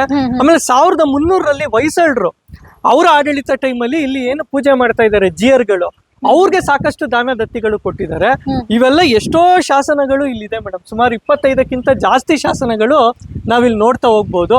5 ದೇವರುಗಳ ಪೇಂಟಿಂಗ್ ಇಲ್ಲಿ ಮಾಡಿದ್ದಾರೆ. ನಗರೇಶ್ವರ, ನಾಗೇಶ್ವರ, ಚೋಳೇಶ್ವರ, ಕರ್ಣೇಶ್ವರ ಮತ್ತೆ ಕಾಳಿಕಾ ಕಮ್ಮಟೇಶ್ವರ. ಕಾಳಿಕಾ ಕಮ್ಮಟೇಶ್ವರದಲ್ಲಿ ವಿಶೇಷ ಏನಂದ್ರೆ ನಮ್ಗೆ ಕಾಳಿ ದೇವರು ಇದೆ, ಜೊತೆಗೆ ಶಿವಲಿಂಗನೂ ಇದೆ. 2 ಶಿವ ಪಾರ್ವತಿ ತತ್ವವನ್ನ ನೋಡ್ಬೋದು. ಪಾರ್ವತಿ ಸಪರೇಟ್ ದೇವಸ್ಥಾನ ಇದೆ, ಬಸವೇಶ್ವರ ಇದೆ, ಮತ್ತೆ ಅಲ್ಲಿ ಸೂರ್ಯನ ದೇವಸ್ಥಾನ ಇದೆ. ಅದೊಂದು ವಿಶೇಷ. ಗಂಗರ ಕಾಲದಲ್ಲಿ ಸೂರ್ಯನ ಆರಾಧನೆ ತುಂಬಾ ನಡೀತಾ ಇತ್ತು. ಆಮೇಲೆ ಸಪ್ತಮಾತೃಕೆಯರ ಆರಾಧನೆನೂ ನಡೀತಾ ಇತ್ತು. ಬ್ರಾಹ್ಮಿ, ವೈಷ್ಣವಿ, ಕೌಮಾರಿ, ಚಾಮುಂಡಿ, ವಾರಾಹಿ, ಇಂದ್ರಾಣಿ ಈ ತರ ಎಲ್ಲ ಏನು ಸಪ್ತಮಾತೃಕೆಯರಿದ್ರು. ಬೆಂಗಳೂರಿನ ಅಣ್ಣಮ್ಮ ದೇವಾಲಯದಲ್ಲೂ ನೀವು ನೋಡಿ, ಅದು ಸಪ್ತಮಾತೃಕೆಯ ಆರಾಧನೆ. 7 ದೇವತೆಗಳ ಆರಾಧನೆ ಮಾಡ್ತಾ ಇದ್ರು ಕೆರೆ ಕಟ್ಟೆಗಳ ನಡುವೆ. ಮಣ್ಣೆ ಅಂತ ಇವ್ರದ್ದು ಇನ್ನೊಂದು ರಾಜಧಾನಿ ಇದೆ ನೆಲಮಂಗಲ ಹತ್ರ, ಅಲ್ಲೂ ಕೂಡ ಸಪ್ತಮಾತೃಕೆಯರಿದ್ರು. ಈಗ ಆ ಸಪ್ತಮಾತೃಕೆಯರೆಲ್ಲ ಬ್ಯಾಂಗ್ಳೂರ್ ಮ್ಯೂಸಿಯಂ ನಲ್ಲಿದೆ. ಈಗ ಕಾರಣಾಂತರಗಳಿಂದ ಅಲ್ಲಿ ರಿನೋವೇಷನ್ ನಡೀತಾ ಇರೋದ್ರಿಂದ ನಾವು ಅಲ್ಲಿಗೆ ಹೋಗ್ಲಿಕ್ಕಾಗಲ್ಲ. ಬಟ್ ಸಾಕಷ್ಟು ಶಿಲೆಗಳು, ದೇವರ ಮೂರ್ತಿಗಳು ಇಲ್ಲಿಂದ ಅಲ್ಲಿಗೆ ಒಯ್ದು ಸಂರಕ್ಷಣೆ ಮಾಡಿದ್ದಾರೆ. ಸೊ ಈಗ ನಾವೀಗ ಕಾಳಿಕಾ ಕಮ್ಮಟೇಶ್ವರ ದೇವಸ್ಥಾನಕ್ಕೆ ಬಂದಿದೀವಿ. ನೋಡಿ ಈ ತರ ಇದೆ ಆರ್ಕಿಟೆಕ್ಚರ್. ಈಗ ಪುರಾತನದಲ್ಲೂ ಈಗ ಸದ್ಯಕ್ಕೆ ಇದು ಪ್ರವೇಶ ದ್ವಾರ ಆಗಿದೆ ಬೇಗೂರಿನ ಪಂಚಲಿಂಗೇಶ್ವರ ದೇವಸ್ಥಾನಕ್ಕೆ. ಧ್ವಜಸ್ತಂಭನು ಆರಂಭದಲ್ಲಿ ನೀವು ನೋಡ್ತಾ ಇರ್ಬೋದು. ಸೊ ಹಿಂದೆ ಇದ್ದಿದ್ದು ಯಾವ ಎಂಟ್ರಿ ಇಲ್ಲಿಗೆ ಇದೆ ಮೇಡಮ್? ಯಾವುದೇ ಒಂದು ದೇವಸ್ಥಾನ ಆದ್ರೂ ಪೂರ್ವಕ್ಕಿರುತ್ತೆ, ಸೂರ್ಯ ಹುಟ್ಟದ ಕಡೆ ಇರುತ್ತೆ. ಸೊ ಹಾಗಾಗಿ ಇದು ಪೂರ್ವದ ಎಂಟ್ರಿ. ಅಲ್ಲಿ ಎದುರುಗಡೆ ನಿಮ್ಗೆ ಬೇಗೂರು ಕೆರೆ ಇದೆ. ಅಲ್ಲೂ ಕೂಡ ಇತ್ತೀಚೆಗೆ 2018-19ರಲ್ಲಿ ದುರ್ಗೆ ಒಂದು ಶಿಲ್ಪ ಸಿಕ್ಕಿತ್ತು. ಅದನ್ನ ಸಂರಕ್ಷಣೆ ಮಾಡಿ ಅಲ್ಲೆಲ್ಲ ಒಂದು ದೇವಾಲಯ ಮಾಡಿದ್ದಾರೆ ಅಂತ ಕೇಳ್ಪಟ್ವಿ. ನಾವು ಬಂದು ಆ ದುರ್ಗಿ ಶಿಲ್ಪವನ್ನ ನೋಡ್ಕೊಂಡು ಹೋಗಿದ್ವಿ. ಹಾಗಾಗಿ ಸಾಕಷ್ಟು ಸಣ್ಣ ಪುಟ್ಟ ಸಿಗ್ತಾನೆ ಇರುತ್ತೆ ಮೇಡಮ್ ಇಲ್ಲಿ. ಸೊ ಆದ್ರೆ ಐತಿಹಾಸಿಕವಾದ ಒಂದು ಪ್ರಜ್ಞೆ ಇರುವಂತವ್ರು ಸ್ಥಳೀಯರು ಅದನ್ನೆಲ್ಲ ಸಂರಕ್ಷಿಸಿ ಒಂದು ಪುರಾತತ್ವ ಇಲಾಖೆ ಇಲ್ಲ ಸ್ಥಳೀಯ NGOಗಳಿಗಾದ್ರೂ ಹೇಳಿ ಅದನ್ನ ಕಾಪಾಡ್ಕೊಬೇಕು ಅನ್ನೋದೇ ನಮ್ಮ ಉದ್ದೇಶ. ಇದೇ ಒಂದು ಉದ್ದೇಶಕ್ಕೆ ನಾವು ಸಂಸ್ಥೆಯನ್ನ ಸ್ಟಾರ್ಟ್ ಮಾಡಿತ್ತು. ಸೊ ಹಾಗಾಗಿ ಸಾಕಷ್ಟು ಇಲ್ಲಿ ಅಭಿಯಾನಗಳು ನಾವು ಮಾಡಿದ್ವಿ. ಶಾಲಾ ಮಕ್ಕಳನ್ನ ಕರ್ಕೊಂಡ್ಬಂದು ಈ ದೇವಸ್ಥಾನದ ಪೇಂಟಿಂಗ್ ಮಾಡಿಸೋದು. ಸೊ ಇಲ್ಲಿ ಕೂರ್ಸೋದು. ಆ ಕೂತಾಗ ಅವ್ರಿಗೆ ಏನಾಗುತ್ತೆ, ಆರ್ಕಿಟೆಕ್ಚರ್ ಮೇಲೆ ಇಂಟ್ರೆಸ್ಟ್ ಬರುತ್ತೆ. ಇಲ್ಲಪ್ಪ ನಾವು ಏನೋ ಇದ್ರ ಬಗ್ಗೆ ತಿಳ್ಕೊಬೇಕು, ಮಾಡ್ಬೇಕು ಅಂತ ಬರುತ್ತೆ. ಸೊ ಇದೇ ರೀತಿ ನೀವು ಆರ್ಕಿಟೆಕ್ಚರ್ ನೋಡ್ಬೇಕಂದ್ರೆ ಮೇಡಮ್, ನೀವು ನಂದಿ ಬೆಟ್ಟದಂತ್ರ ಇರುವಂತಹ ನಂದಿ ಗ್ರಾಮಕ್ಕೆ ಹೋಗ್ಬೇಕು. ಅಲ್ಲಿ ಹೋದ್ರೆ ಇದೇ ರೀತಿಯಾದಂತಹ ಆರ್ಕಿಟೆಕ್ಚರ್ ಅಲ್ಲಿ ಇರುವಂತಹ ಟೆಂಪಲ್ಸ್ ನಾವು ನೋಡ್ಬೋದು. ಗಂಗರು ಮತ್ತೆ ನಳಂಬರ್ ಬಗ್ಗೆ ನಾವು ಅಧ್ಯಯನ ಮಾಡ್ಬೇಕಂದ್ರೆ ಸೊ ಆ ನಂದಿ ಬೆಟ್ಟದಲ್ಲಿ ತುಂಬಾ ದೊಡ್ಡ ದೇವಸ್ಥಾನ ಅದು. ಆಮೇಲೆ ನಳಂಬರ ರಾಜಧಾನಿ ಇದೆ ಹೆಂಜೇರು ಅಂತ ಹೇಳಿ, ಹೇಮಾವತಿ ಅಂತ ಹೇಳಿ. ಅಲ್ಲೂ ಕೂಡ ಈ ಒಂದು ಸಮ್ಮಿಶ್ರಣ ಗಂಗಾ ಮತ್ತೆ ನಳಂಬರದ ಆರ್ಕಿಟೆಕ್ಚರ್, ಅದು ಕೂಡ ಶಿವನ ದೇವಸ್ಥಾನ. ಅಲ್ಲೂ ಕೂಡ ನಾವು ನೋಡಬಹುದಾಗಿದೆ. ಹೊರಭಾಗದಲ್ಲಿ ಈ ರೀತಿ ಒಂದು ಬಿಸಿಲಿದ್ರೂ ಕೂಡ ಒಳಭಾಗಕ್ಕೆ ಹೋಗ್ತಿದ್ದಂಗೆ ಬಹಳಷ್ಟು ತಂಪಿನ ವಾತಾವರಣ ನಮಗೆ ಗೊತ್ತಾಗುತ್ತೆ. ಯಾಕಂದ್ರೆ ಕಲ್ಲಿನ ಇದು ಇರೋದ್ರಿಂದಾಗಿ. ಬನ್ನಿ ಹೊರಭಾಗದ್ದಾಯ್ತು. ಈಗ ದೇವರ ವಿಗ್ರಹ ಯಾವ ರೀತಿ ಇದೆ, ಯಾವ್ದೇ ರೀತಿ ಇದೆ ಅನ್ನೋದಕ್ಕೆ ನಾವು ಈಗಾಗಲೇ ಅನುಮತಿಯನ್ನ ಕೂಡ ಪಡೆದಿದ್ದೀವಿ ಮುಜರಾಯಿ ಇಲಾಖೆಯಿಂದ. ಹಾಗಾಗಿ ನೋಡ್ತಾ ಹೋಗೋಣ. ದೇವರ ಶಿವಲಿಂಗದ ಒಂದು ನಮಗೆ ದರ್ಶನವನ್ನ ಮಾಡೋಣ. ನೋಡ್ಬೋದು ಇಲ್ಲೂ ಕೂಡ ಕನ್ನಡದ ಶಾಸನಗಳು ಇದೆ. ನಾನ್ ನಿಮ್ಗೆ ಹೇಳಿದ್ನಲ್ಲ, ಅದು ಏನಾದ್ರೂ ಒಂದು ದೇವಸ್ಥಾನಕ್ಕೆ ದಾನ ಕೊಟ್ಟಾಗ ಅಲ್ಲಿ ಹೆಸರಾಕ್ಸುವಂತದ್ದು ವಿಶೇಷ. ನೋಡಿ ನಂದಿ ಮಂಟಪ ಈ ತರ ಓಪನ್ ಆಗಿ ಬರುತ್ತೆ. ಒಂದು ಗಂಗರ ಕಾಲದ ಮಂಟಪ ದೇವಸ್ಥಾನದ ಆಚೆ ಈ ತರ ಓಪನ್ ಆಗಿ ಬರುತ್ತೆ. ಅಲ್ಲಿ ನಿಮ್ಗೆ ಸೂರ್ಯನಾರಾಯಣ ದೇವಸ್ಥಾನ ಅಲ್ಲಿ ಕಾಣಿಸ್ತಾ ಇದೆ. ಸೊ ಅದು ವಿಶೇಷ. ಸೂರ್ಯನ ಆರಾಧನೆ ವಿಶೇಷವಾಗಿತ್ತಂತೆ ಅಂದಿನ ಕಾಲಗಳಲ್ಲಿ. ಒಳಭಾಗ ಅಥವಾ ಗರ್ಭಗುಡಿಯನ್ನ ತೋರಿಸೋದಕ್ಕೆ ನೀವೇ ಇಲ್ಲಿ ಬಂದು ಭಕ್ತಿ ಭಾವದಿಂದ ಪೂಜೆ ಮಾಡ್ಬೇಕಾಗತ್ತೆ ಅಥವಾ ನೋಡ್ಬೇಕಾಗತ್ತೆ ಇತಿಹಾಸವನ್ನ. ಯಾಕಂದ್ರೆ ತೋರಿಸೋದಕ್ಕೆ ಶೂಟ್ ಮಾಡೋದಕ್ಕೆ ಅನುಮತಿ ಸಿಗೋದಿಲ್ಲ. ಹಾಗಾಗಿ ಈಗ ಶಾಸನದ ಬಗ್ಗೆ ನೋಡಿದ್ರಿ, ಹಾಗೆ ಹೊರಭಾಗದ ನಾವ್ ಏನೆಲ್ಲ ಅಂಶಗಳಿದೆ ಅದನ್ನ ರಾಜೀವ್ ಸರ್ ಹೇಳ್ತಾ ಇದ್ರಿ. ಮುಂದೆ ವಿಶೇಷವಾಗಿ ಮೇಡಮ್ ಇಲ್ಲಿ ಬ್ರಹ್ಮ ರಥೋತ್ಸವ ಆಗುತ್ತೆ ಏಪ್ರಿಲ್ ತಿಂಗಳಲ್ಲಿ. ಸೊ ವಿಶೇಷವಾಗಿ ದೊಡ್ಡ ರಥೋತ್ಸವ ಪಂಚಲಿಂಗೇಶ್ವರ. ಮತ್ತೆ ಕಾರ್ತಿಕ್ ಸೋಮವಾರಗಳು ಇಲ್ಲಿ ವಿಶೇಷವಾಗಿ ನಡೆಯುತ್ತೆ. ತುಂಬಾ ದೀಪಗಳು ಅಂಟಿಸಿರ್ತಾರೆ, ಒಳ್ಳೆ ಪಾಸಿಟಿವ್ ಎನರ್ಜಿ ಕ್ರಿಯೇಟ್ ಆಗುತ್ತೆ. ಸಾಕಷ್ಟು ಜನ ಈ ದೇವಸ್ಥಾನ ಗೊತ್ತೇ ಇಲ್ಲ. ಶಿವನ್ ದೇವಸ್ಥಾನ ಅಂದ್ರೆ ಅತ್ಯಂತ ಪುರಾತನ, ಇಲ್ಲಿ ಬರ್ಬೇಕು ನಾವು ಶಿವರಾತ್ರಿಗಾಗ್ಲಿ ಇಲ್ಲಿ ಒಂದು ಭೇಟಿ ಮಾಡಿ ಇಲ್ಲಿ ಬಂದ್ರೆ ಆ ಒಂದು ಪಾಸಿಟಿವ್ ವೈಬ್ರೇಷನ್ಸ್ ನಮ್ಗೆ ಗೊತ್ತಾಗ್ತಾ ಹೋಗುತ್ತೆ. ಸೊ ಈಗ ನಾನು ಕಂಬದ ಬಗ್ಗೆ ನಾನು ಹೇಳ್ತಾ ಹೋಗ್ತೀನಿ ಮೇಡಮ್. ಇವಾಗ ಯಾವ್ದಾವ್ದು ಯಾವ್ಯಾವ ಭಾಗ ಅನ್ನೋದು ಒಂದೊಂದು ಡಿಫ್ರೆನ್ಸ್ ಬರ್ತಾ ಹೋಗುತ್ತೆ. ಸೊ ಜನರಲ್ ಆಗಿ ಹೇಳ್ತೀನಿ, ಒಬ್ಬ ಮನುಷ್ಯನ ದೇಹದ ಭಾಗ ಹೇಗಿರುತ್ತೆ ಹಾಗೆ ಇದ್ರನ್ನ ತಗೊಂಡ್ ಹೋಗ್ತಾರೆ. ಇದ್ರ ಮೇಲೆ ಶಿರ ಅಂತ ಹೇಳ್ತಾರೆ, ಅದಿಲ್ಲ ಬೋಧಿಕೆ ಅಂತ ಹೇಳ್ತಾರೆ. ಬೋಧಿಕೆ ಅಂದ್ರೆ ಈ ಸಪೋರ್ಟ್ ಕೊಡ್ತೀವಲ್ಲ ಅದಕ್ಕೆ. ಇದಕ್ಕೆ ವೀರಕಂಠ ಅಂತ ಹೇಳ್ತಾರೆ. ಇದು ಮಂಡಿ ಅಂತ ಹೇಳ್ತಾರೆ. ಘಟ ನಿಮ್ಗೆ ಕೆಲವೊಂದು ಹೇಳ್ತಾ ಇದ್ರೆ ನಿಮ್ಗೆ ಅರ್ಥ ಇದ್ರೆ ಆಮೇಲೆ ಕಳಶ ಅಂತ ಬರುತ್ತೆ. ಇಲ್ಲಿ ನಾರ್ಮಲ್ ಡಿಸೈನ್ ಇದೆ. ಕೆಳಗಡೆ ಬಂದು ನಮ್ಗೆ ಏನ್ ಬರುತ್ತೆ ಅಂದ್ರೆ ಪೀಠ ಬರುತ್ತೆ. ಪೀಠ ಕೆಲವೊಂದು ಪದ್ಮಪೀಠ ಬರುತ್ತೆ. ಪದ್ಮಪೀಠ ಅಂದ್ರೆ ಇದು ತಾವರೆ ಹೂ ತರ ಇಲ್ಲಿ ಇಲ್ಲ. ಸೊ ಹಾಗಾಗಿ ಪಾದ ಅಂತ ಹೇಳ್ತೀವಿ. ಇದು ಒಂದು ಮನುಷ್ಯನ ದೇಹ ಹೇಗೆ ರಚನೆ ಆಗಿರುತ್ತೋ ಅದೇ ರೀತಿ ಒಂದು ಕಂಬ ಕೂಡ ರಚನೆ ಆಗಿರುತ್ತೆ ಅಂತ ಹೇಳಿ ದೇವಾಲಯ ಆಲಯವೂ ಅಷ್ಟೇ. ಗರಡಗಂಬದಿಂದ ಹಿಡಿದು ಗರ್ಭಗೃಹವರೆಗೂ ಏನೇನ್ ಬರುತ್ತೋ ನಮ್ಗೆ ಮುಖಮಂಟಪ, ಅಂತರಾಳ, ಒಬ್ಬ ಮನುಷ್ಯ ಮಲಗಿದ್ದಾಗ ಏನಿರುತ್ತೋ ಅದೇ ಆರ್ಕಿಟೆಕ್ಚರ್ ಮೂಲಕ ಕಟ್ತಾರೆ ಅಂತ ಆಗಮ ಶಾಸ್ತ್ರಗಳು ಹೇಳ್ತಾ ಹೋಗುತ್ತೆ. ಹಾಗಾಗಿ ಇದು ಒಂದು ಎಕ್ಸಾಂಪಲ್. ಈ ತರ ಗಂಗರ ಅನೇಕ ಶೈಲಿ ಮಂಟಪಗಳು ಎಕ್ಸಾಂಪಲ್ಸ್ ಗಳಿದೆ. ಅದ್ರಲ್ಲಿ ಒಂದು ನಾನು ನಿಮ್ಗೆ ಹೇಳಿದೀನಿ ಮೇಡಮ್. ಅಂದ್ರೆ ಮನುಷ್ಯ ನಿಂತಿರುವಂತದ್ದು ಕಂಬ ಸ್ವರೂಪ, ಮಲಗಿದ್ದಾಗ ಅದು ದೇವಸ್ಥಾನ ಆಗುತ್ತೆ. ಸೊ ಇವಾಗ ಏನು ನಾವು ರಾಜಗೋಪುರ ಅಂತೀವಿ ಅದು ಪಾದ, ಅರ್ಥ ಆಗ್ತಿದೆಯಲ್ಲ ಮೇಡಮ್. ಸೊ ಇವಾಗ ಏನು ಗರಡಗಂಬ ಅಂತೀವಿ ಅದು ಜನನೇಂದ್ರಿಯ, ಆ ತರ ಒಂದು ಅಂಗಕ್ಕೆ ಒಂದು ಇದ್ ಮಾಡ್ತಾ ಹೋಗ್ತಾರೆ. ಸೊ ಹಾಗೆ ಹೋಗ್ತಾ ಇದ್ರೆ ನಮ್ಗೆ ಅಂತರಾಳ, ಮುಖಮಂಟಪ, ಆಮೇಲೆ ಗರ್ಭಗೃಹದಲ್ಲಿ ದೇವರ ಸ್ವರೂಪವೇ ನಮ್ಮ ಆತ್ಮ ಅಂತ ಸಹಸ್ರಾರದಲ್ಲಿ ಅಂತ ಆ ಒಂದು ಎನರ್ಜಿಯನ್ನ ನಾವು ನಮ್ಮೊಳಗಿರುವಂತ ಚಕ್ರಗಳ ಎನರ್ಜಿನೇ ಇಲ್ಲಿ ಎನ್ಕ್ಯಾಶ್ ಮಾಡ್ತೀವಿ ಅನ್ನೋದು ನಮ್ಮ ಒಂದು ಹಿರಿಯರ ಒಂದು ನಂಬಿಕೆ ಕೂಡ, ಮತ್ತೆ ಆಗಮ ಶಾಸ್ತ್ರಗಳಲ್ಲಿ ಅದ್ ಹೇಳ್ತಾ ಹೋಗುತ್ತೆ. ಹಂಗಾಗಿ ಈ ದೇವಾಲಯದ ಅಧ್ಯಯನದ ದೃಷ್ಟಿಕೋನದಿಂದ ನಾವು ನೋಡೋದಾದ್ರೆ ಸಾಕಷ್ಟು ಡೈಮೆನ್ಷನ್ಸ್ ಗಳಿದೆ.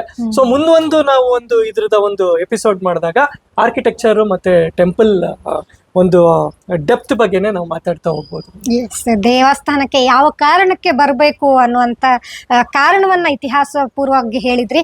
ಇದೇ ರೀತಿಯ ಕಂಬಗಳು ಇಲ್ಲಿ ದೇವಸ್ಥಾನದ ಒಳಗೆ ಹೋದಾಗ ಕೂಡ ಅಲ್ಲಿ ಕಾಣ ಸಿಗುತ್ತೆ ನಮಗೆ. ಅದೇ ರೀತಿಯ ಒಂದು 4-5 ಕಂಬಗಳ ರಚನೆ ಇದೆ. ಅದಾದ್ಮೇಲೆ ಗರ್ಭಗುಡಿಯಲ್ಲಿ ಶಿವಲಿಂಗ ಪೂಜೆ ನಡೆಯುವಂಥದ್ದು. ಮುಂದೆ ನೋಡೋಣ ಸರ್. ನೋಡಿ ಇಲ್ಲಿ ರಿನೋವೇಟ್ ಆಗಿದೆ, ಅದೇ ಒಂದು ಶೈನ್ ನಲ್ಲಿ ರಿನೋವೇಟ್ ಮಾಡಿದ್ದಾರೆ. ಹಳೇದನ್ನ ಹಾಗೆ ಉಳಿಸ್ಕೊಂಡಿದ್ದಾರೆ. ಸೊ ಈಗ ಇಲ್ಲಿ ದೇವಾಲಯದ ವಿಚಾರ ತಿಳ್ಕೊಂಡ್ರಲ್ಲ ಮೇಡಮ್. ಈಗ ಬೇಗೂರ್ ಒಂದು ಕೋಟೆ ಇದೆ. ಆ ಕೋಟೆ ಹತ್ರ ನಾನು ನಿಮ್ಗೆ ಕರ್ಕೊಂಡು ಹೋಗ್ತೀನಿ. ಅಲ್ಲೂ ನಾಗತ್ತರನ ಮಗಳ ಒಂದು ಜೈನ ವ್ರತ ಮಾಡಿ ಪ್ರಾಣತ್ಯಾಗ ಮಾಡಿರುವಂತ ಶಾಸನ ಇದೆ. ಬೆಂಗಳೂರಲ್ಲಿ ಉಳ್ಕೊಂಡಿರೋ ಗಂಗರ ಏಕೈಕ ಮಣ್ಣಿನ ಕೋಟೆ ಅದು. ಬನ್ನಿ ಈಗ ಅಲ್ಲಿಗೆ ಹೋಗೋಣ. ಎಸ್, ಗಂಗರ ಕಾಲದ ಒಂದು ಮಣ್ಣಿನ ಕೋಟೆ ಹೇಗಿದೆ ಅಂತ ಬನ್ನಿ ತೋರಿಸ್ತೀವಿ. ಇಲ್ಲಿಂದ ಸುಮಾರು ಎಷ್ಟು ದೂರ ಆಗ್ಬೋದು? 1 ಕಿಲೋಮೀಟರ್ ಆಗುತ್ತೆ. ಎಸ್, ಈ ಬೇಗೂರಿನ ಈ ದೇವಸ್ಥಾನಕ್ಕೆ ಬರುವವರು ಕೋಟೆಯನ್ನ ನೋಡುವಂತ ಆಸೆ ಇದ್ರೆ, ಹಾಗೆ ಅಲ್ಲಿ ಕೂಡ ಹಳೆಯ ಕಾಲದ ರಚನೆಗಳು, ಶಾಸನ ಕೂಡ ಇರೋದ್ರಿಂದ ಇಲ್ಲಿಂದ ಸುಮಾರು 1.5 ಕಿಲೋಮೀಟರ್. ಯಾರೇ ಕೇಳಿದ್ರು ಕೋಟೆ ಅಂತ ಹೇಳಿದ್ರೆ ಅಲ್ಲಿ ಹೇಳ್ತಾರೆ. ಬನ್ನಿ ಅಲ್ಲಿ ಯಾವ ರೀತಿ ಇದೆ ನೋಡ್ಕೊಂಡು ಬರೋಣ. ಎಸ್ ರಾಜೀವ್ ಸರ್, ನಾವು ಇಷ್ಟರವರೆಗೆ ಸಿಟಿ ಮಧ್ಯದಲ್ಲಿರುವ ಕೋಟೆ ಬಗ್ಗೆ ಹೆಚ್ಚು ತಿಳ್ಕೊಂಡಿದ್ವಿ. ಆದ್ರೆ ಇದು ಸಿಟಿ ಹೊರಗೆ ಈಗ ಬೇಗೂರಿನಲ್ಲಿರುವಂತಹ ಮಣ್ಣಿನ ಕೋಟೆ. ಏನ್ ಸರ್ ಇದ್ರ ವಿಶೇಷ? ಈಗ ನಾವು ಸಿಟಿಲಿ ನಾವು ಕೋಟೆ ನೋಡಿದ್ವಿ, ಅದು ಕೆಂಪೇಗೌಡರು ಕಟ್ಟಿದಂತ ಮಣ್ಣಿನ ಕೋಟೆ. ನಂತರ ಅದು ಕಲ್ಲಿನ ಕೋಟೆ ಆಗಿ ಬದಲಾವಣೆ ಆಯಿತು. ಆದ್ರೆ ಇದು 9ನೇ ಶತಮಾನಕ್ಕೆ ಸೇರಿರುವಂತಹ ಮಣ್ಣಿನ ಕೋಟೆ ಇವತ್ತಿಗೂ ಹಾಗೆ ಉಳ್ಕೊಂಡಿದೆ. ನೀವು ನೋಡ್ಬೋದು, ಗಂಗರ ಕಾಲದ ಈ ಕೋಟೆ ಇವತ್ತಿಗೂ ಬೇಗೂರಿನಲ್ಲಿದೆ. ನಾಗತ್ತರ ಎನ್ನುವಂತಹ ಬಾಣವಂಶದ ಒಬ್ಬ ಪಾಳೆಗಾರ ಆಡಳಿತ ಮಾಡ್ತಿದ್ದ. ಇವಾಗ ನಾವು ಬೆಂಗಳೂರಿನ ಹೆಸರು ಉಲ್ಲೇಖ ಆಗಿರುವಂತಹ ಶಾಸನವನ್ನ ನೋಡ್ಕೊಂಡ್ ಬಂದಿದ್ದೀವಿ. ಹಾಗೆ ಇಲ್ಲೂ ಕೂಡ ಒಂದು ಶಾಸನ ಇದೆ. ಈ ಒಂದು ಕೋಟೆಯಲ್ಲೂ ಒಂದು ಮಹತ್ವ ವಿಚಾರಗಳಿದೆ.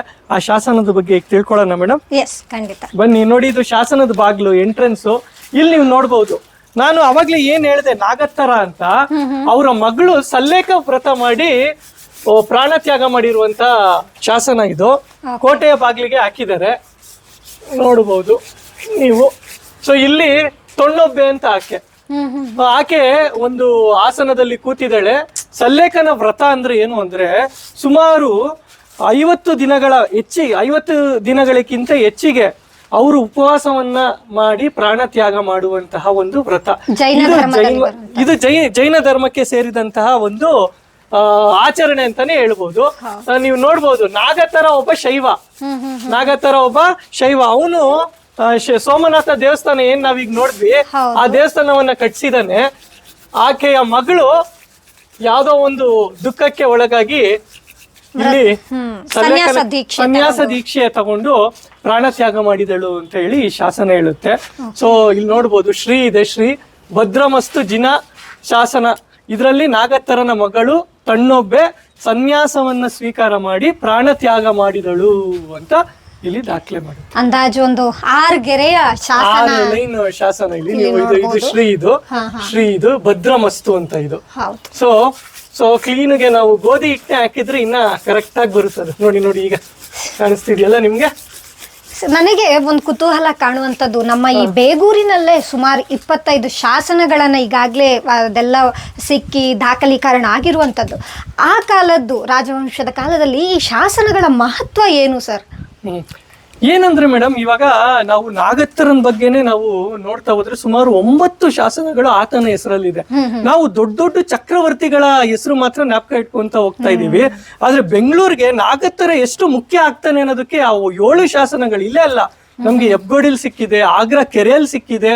ಇವನು ಈ ಬೇಗೂರ್ನ ಆಡಳಿತ ಮಾಡ್ತಾ ಇದ್ದ ಅಂತ. ಇವನ್ಗೆ ಕಲಿಯುಗದ ಹನುಮ ಅಂತಾನು ಹೇಳ್ತಾರೆ. ಯಾಕಂದ್ರೆ ಅವಾಗ ಆಡಳಿತ ಮಾಡ್ತಾ ಇದ್ದಂತಹ ಗಂಗರು ಅವರ ವಿರೋಧ ವೈರಿಗಳ ಜೊತೆ ಹೋರಾಟ ಮಾಡಕ್ಕೆ ಈತ ಹೋಗ್ತಾ ಇದ್ದ. ಹೇಗೆ ವಿಜಯನಗರದಲ್ಲಿ ಎಚ್ಚಮ್ಮ ನಾಯಕ ಇದ್ದ, ಹಾಗೆ 9ನೇ ಶತಮಾನದಲ್ಲಿ ತೊಂಬೆಪಾಡಿ ಯುದ್ಧದಲ್ಲಿ ಈತ ಹೋಗಿ ಪ್ರಾಣ ತ್ಯಾಗ ಮಾಡ್ತಾನೆ. ಅದು ಗೆದ್ದು ಸಾವನ್ನಪ್ಪಿದಂತ ವೀರ ಸೈನಿಕನ ರೀತಿಯಲ್ಲಿ ಅವನು ನಂತರ ಮರಣ ಅಪ್ಪೋದು. ಹೌದು. ಸೊ ಹಾಗಾಗಿ ಆ ದೊಡ್ಡ ಶಾಸನ ಇವತ್ತು ಎಲ್ಲಿದೆ ಅಂದ್ರೆ ನಮ್ಮ ಬೆಂಗಳೂರು ಮ್ಯೂಸಿಯಂ ಅಲ್ಲಿ ಇದೆ. ನೀವು ನೋಡ್ಬೋದು, ಅದ್ಭುತವಾದ ಶಾಸನ. ಅಲ್ಲಿ ನಾಗತರ ಮರಣ ಹೊಂದಾಗ ಅವನ ಪಟ್ಟವನ್ನ ಇರುಗನಿಗೆ ಕೊಡ್ತಾರೆ, ಇರುಗನಿಗೆ ಕೊಡ್ತಾರೆ ಅಂತ ಹೇಳಿ 12 ಊರು, ಇದು ಬೆಂಪೂರು 12 ಅಂತ. ಅಂದ್ರೆ ಈಗ ಈ ಬೆಂಗಳೂರಿನ ಇತಿಹಾಸ ಎಲ್ಲಿಗೆ ಹೋಗುತ್ತೆ ಅಂದ್ರೆ, ಈ ಬೇಗೂರು ಏನು ದಾಖಲೆ ಆಗುತ್ತಲ್ಲ 517ರಲ್ಲಿ ದೊಡ್ಡಬಳ್ಳಾಪುರದ ಒಂದು ಶಾಸನದಲ್ಲಿ ಬೆಂಪೂರೇಶ್ವರ ಸ್ಥಾನ ಅಂತ ಈ ದೇವಾಲಯದ ಒಂದು ದಾಖಲೆ ಇದೆ. ಏನು ನಾವ್ ನೋಡ್ವಲ್ಲ ಪಂಚಲಿಂಗೇಶ್ವರ 5 ಲಿಂಗಗಳಿರುವಂತಹ ದೇವಾಲಯ, ಅಲ್ಲಿ ದಾಖಲೆ ಇದೆ. ಹಾಗಾಗಿ ತುಂಬಾ ಮಹತ್ವವಾದಂತಹ ಕ್ಷೇತ್ರ ಬೆಂಗಳೂರಿಗೆ ಅಂದ್ರೆ ಈ ಬೇಗೂರು. ವ್ರತನೆಲ್ಲ ಮುಗಿಸಿದ್ದಾರೆ, ಅಪ್ಸರಿಯರು ಬಂದು ಆಕೆನ ಸ್ವರ್ಗಕ್ಕೆ ಕರ್ಕೊಂಡು ಹೋಗ್ತಾ ಇದ್ದಾರೆ, ನೀವು ನೋಡಬಹುದು. ಸೊ ಹಾಗೆ ನೋಡಿ ಅಲ್ಲಿ ಲಿಸರ್ಡ್ ಕಾಣ್ತಿದೆ ನಿಮ್ಗೆ ಸೈಡ್ ಅಲ್ಲಿ. ಆಗ ಸ್ತ್ರೀಯರು ಎಷ್ಟು ಇಂಡಿವಿಜುವಲ್ ಆಗಿದ್ರು ಅನ್ನೋದಕ್ಕೆ ಇದೊಂದು ಸಾಕ್ಷಿ. ಯಾಕಂದ್ರೆ ಅವ್ರ ತಂದೆ ಶೈವರಾಗಿದ್ರು, ಮಗಳು ಜೈನ ಧರ್ಮದ ಒಂದು ವ್ರತವನ್ನ ಸ್ವೀಕಾರ ಮಾಡಿ, ಬಹುಶಃ ಜೈನ ಧರ್ಮವನ್ನೇ ಸ್ವೀಕಾರ ಮಾಡಿ ಒಂದು ಇಚ್ಛಾಮರಣದ ಒಂದು ವ್ರತವನ್ನ ಮಾಡ್ತಾಳೆ. ಅಂದ್ರೆ ಸ್ತ್ರೀಯರಿಗೆ ಎಷ್ಟು ಸ್ವತಂತ್ರ ಇತ್ತು ಅಂತ. ಜೊತೆಗೆ ಈ ಪ್ರದೇಶದಲ್ಲಿ ಶೈವರು ಹಾಗೆ ಜೈನ ಧರ್ಮ ಎರಡೂ ಒಟ್ಟಾಗಿ ನೆಲೆಸಿದ್ದನ್ನ ನಾವು ನೋಡಬಹುದಲ್ವಾ? ಖಂಡಿತವಾಗ್ಲೂ ನೋಡಬಹುದು. ಬೆಂಗಳೂರು ಅನ್ನುವ ಹೆಸರು ಕೂಡ ನಮ್ಗೆ ಎಲ್ಲಿ ಸಿಗುತ್ತೆ ಅಂದ್ರೆ ಈ ಬೇಗೂರಲ್ಲೇ ಸಿಗುತ್ತೆ. ಬನ್ನಿ ಒಳಗಡೆ. ಪುರಾತನವಾದಂತಹ ಒಂದು ದಾಖಲೆಯನ್ನ ಕೊಡುವಂತದ್ದು ನಮಗೆ ಶಾಸನ. ಹಾಗಾಗಿ ಶಾಸನಗಳನ್ನ ಆ ಕಾಲದಲ್ಲಿ ಮಾಡಿರ್ತಾ ಇದ್ರು. ಈಗಕ್ಕೂ ಅದು ಅಷ್ಟು ಪ್ರಾಮುಖ್ಯ ಅಂತ. ಈಗ ಕೋಟೆ ಒಳಗೆ ಎಂಟ್ರಿ ಆಗ್ತಾ ಇದ್ದೀವಿ ನಾವು ನೋಡ್ದಂಗೆ. ಈಗ 16ನೇ ಶತಮಾನದ ಅಂದ್ರೆ ವಿಜಯನಗರ ಕಾಲಕ್ಕೆ ಸಂಬಂಧಪಟ್ಟಿರುವಂತಹ ಕಾಶಿ ವಿಶ್ವೇಶ್ವರ ದೇವಾಲಯ ಇದೆ, ಮತ್ತೆ ವೇಣುಗೋಪಾಲ ದೇವಾಲಯ ಇದೆ. ನೋಡ್ಬೋದು ಈಗೆಲ್ಲ ರಿನೋವೇಟ್ ಮಾಡಿದ್ದಾರೆ. ಇದು 1918ರಲ್ಲಿ ರಿನೋವೇಟ್ ಮಾಡಿರುವಂತದ್ದು. ಅದಕ್ಕೂ ಮುಂಚೆ ನೀವು ನೋಡಿದ್ರೆ ಇದ್ರ ಕಂಬಗಳಾಗ್ಲಿ ಬೇಗೂರು ದೇವಸ್ಥಾನನೇ ಓಲೆ ತರ ಕಟ್ಟಿದ್ದಾರೆ.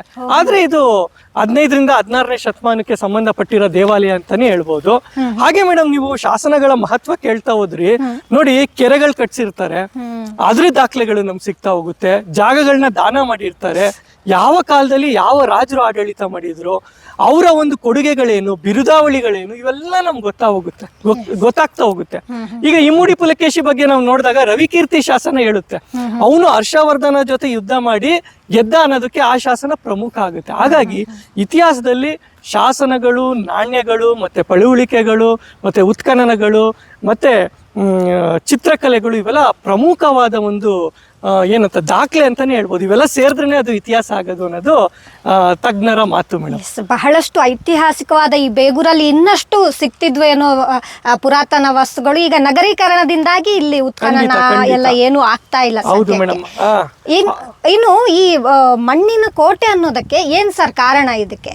ಮೇಡಮ್ ಏನಿಲ್ಲ, ಇದು ನೋಡಿ ನಿಮ್ಗೆ ದಿಬ್ಬ ತರ ಇದೆ, ಒಂದು 1.25 ಕಿಲೋಮೀಟರ್ ಬರುತ್ತೆ ಅದು. ಅಂದ್ರೆ ಇದು ಮಣ್ಣಿನಿಂದಾನೇ ಎತ್ತರವಾಗಿತ್ತಂತೆ ಇದು. ಇತ್ತೀಚೆಗೆ ಅದು ಕಾಲದ ಇದಕ್ಕೆ ಸಿಲುಕಿ ಸಣ್ಣದಾಗ್ತಾ ಆಗ್ತಾ ಆಗ್ತಾ ಆಗ್ತಾ ಈಗಲೂ ಕೂಡ ತನ್ನ ಅಸ್ತಿತ್ವವನ್ನ ಉಳಿಸ್ಕೊಂಡಿದೆ. ಇಲ್ಲಿ ಒಳಗಡೆ ವಾಸವಿದ್ರೋ ಇಲ್ಲ ದೇವಾಲಯಗಳು ಇತ್ತು ಅನ್ನೋದಕ್ಕೆ ಒಂದು ಸಾಕ್ಷಿ ಏನಂದ್ರೆ ಆ ಬಾವಿ ಮೇಡಮ್. ಪುರಾತನವಾದ ಬಾವಿ ಅದು, ಬೆಂಗಳೂರಿನ ಅತ್ಯಂತ ಪುರಾತನ ಬಾವಿ ಅಂತಾನೆ ಈ ತಜ್ಞರು ಅದ್ರ ಬಗ್ಗೆ ಹೇಳ್ತಾ ಹೋಗ್ತಾರೆ. ಹೋಗಿ ಒಂದ್ಸಲಿ ಬೇಕಾದ್ರೆ ನಾವು ನೋಡೋಣ ಆ ಬಾವಿನ, ಬನ್ನಿ. ಹೀಗೆ ನೋಡ್ತಾ ಇದ್ದೀರಾ ಈ ಪ್ರದೇಶ ಸುತ್ತಮುತ್ತ ಎಲ್ಲ ಅಪಾರ್ಟ್ಮೆಂಟ್ಗಳು ಬಂದ್ಬಿಟ್ಟಿದೆ. ಆದ್ರೂ ಕೂಡ ಈ ಸ್ಥಳ ತನ್ನ ಅಸ್ತಿತ್ವವನ್ನ ಈಗಲೂ ಹಾಗೆ ಉಳಿಸ್ಕೊಂಡಿದೆ.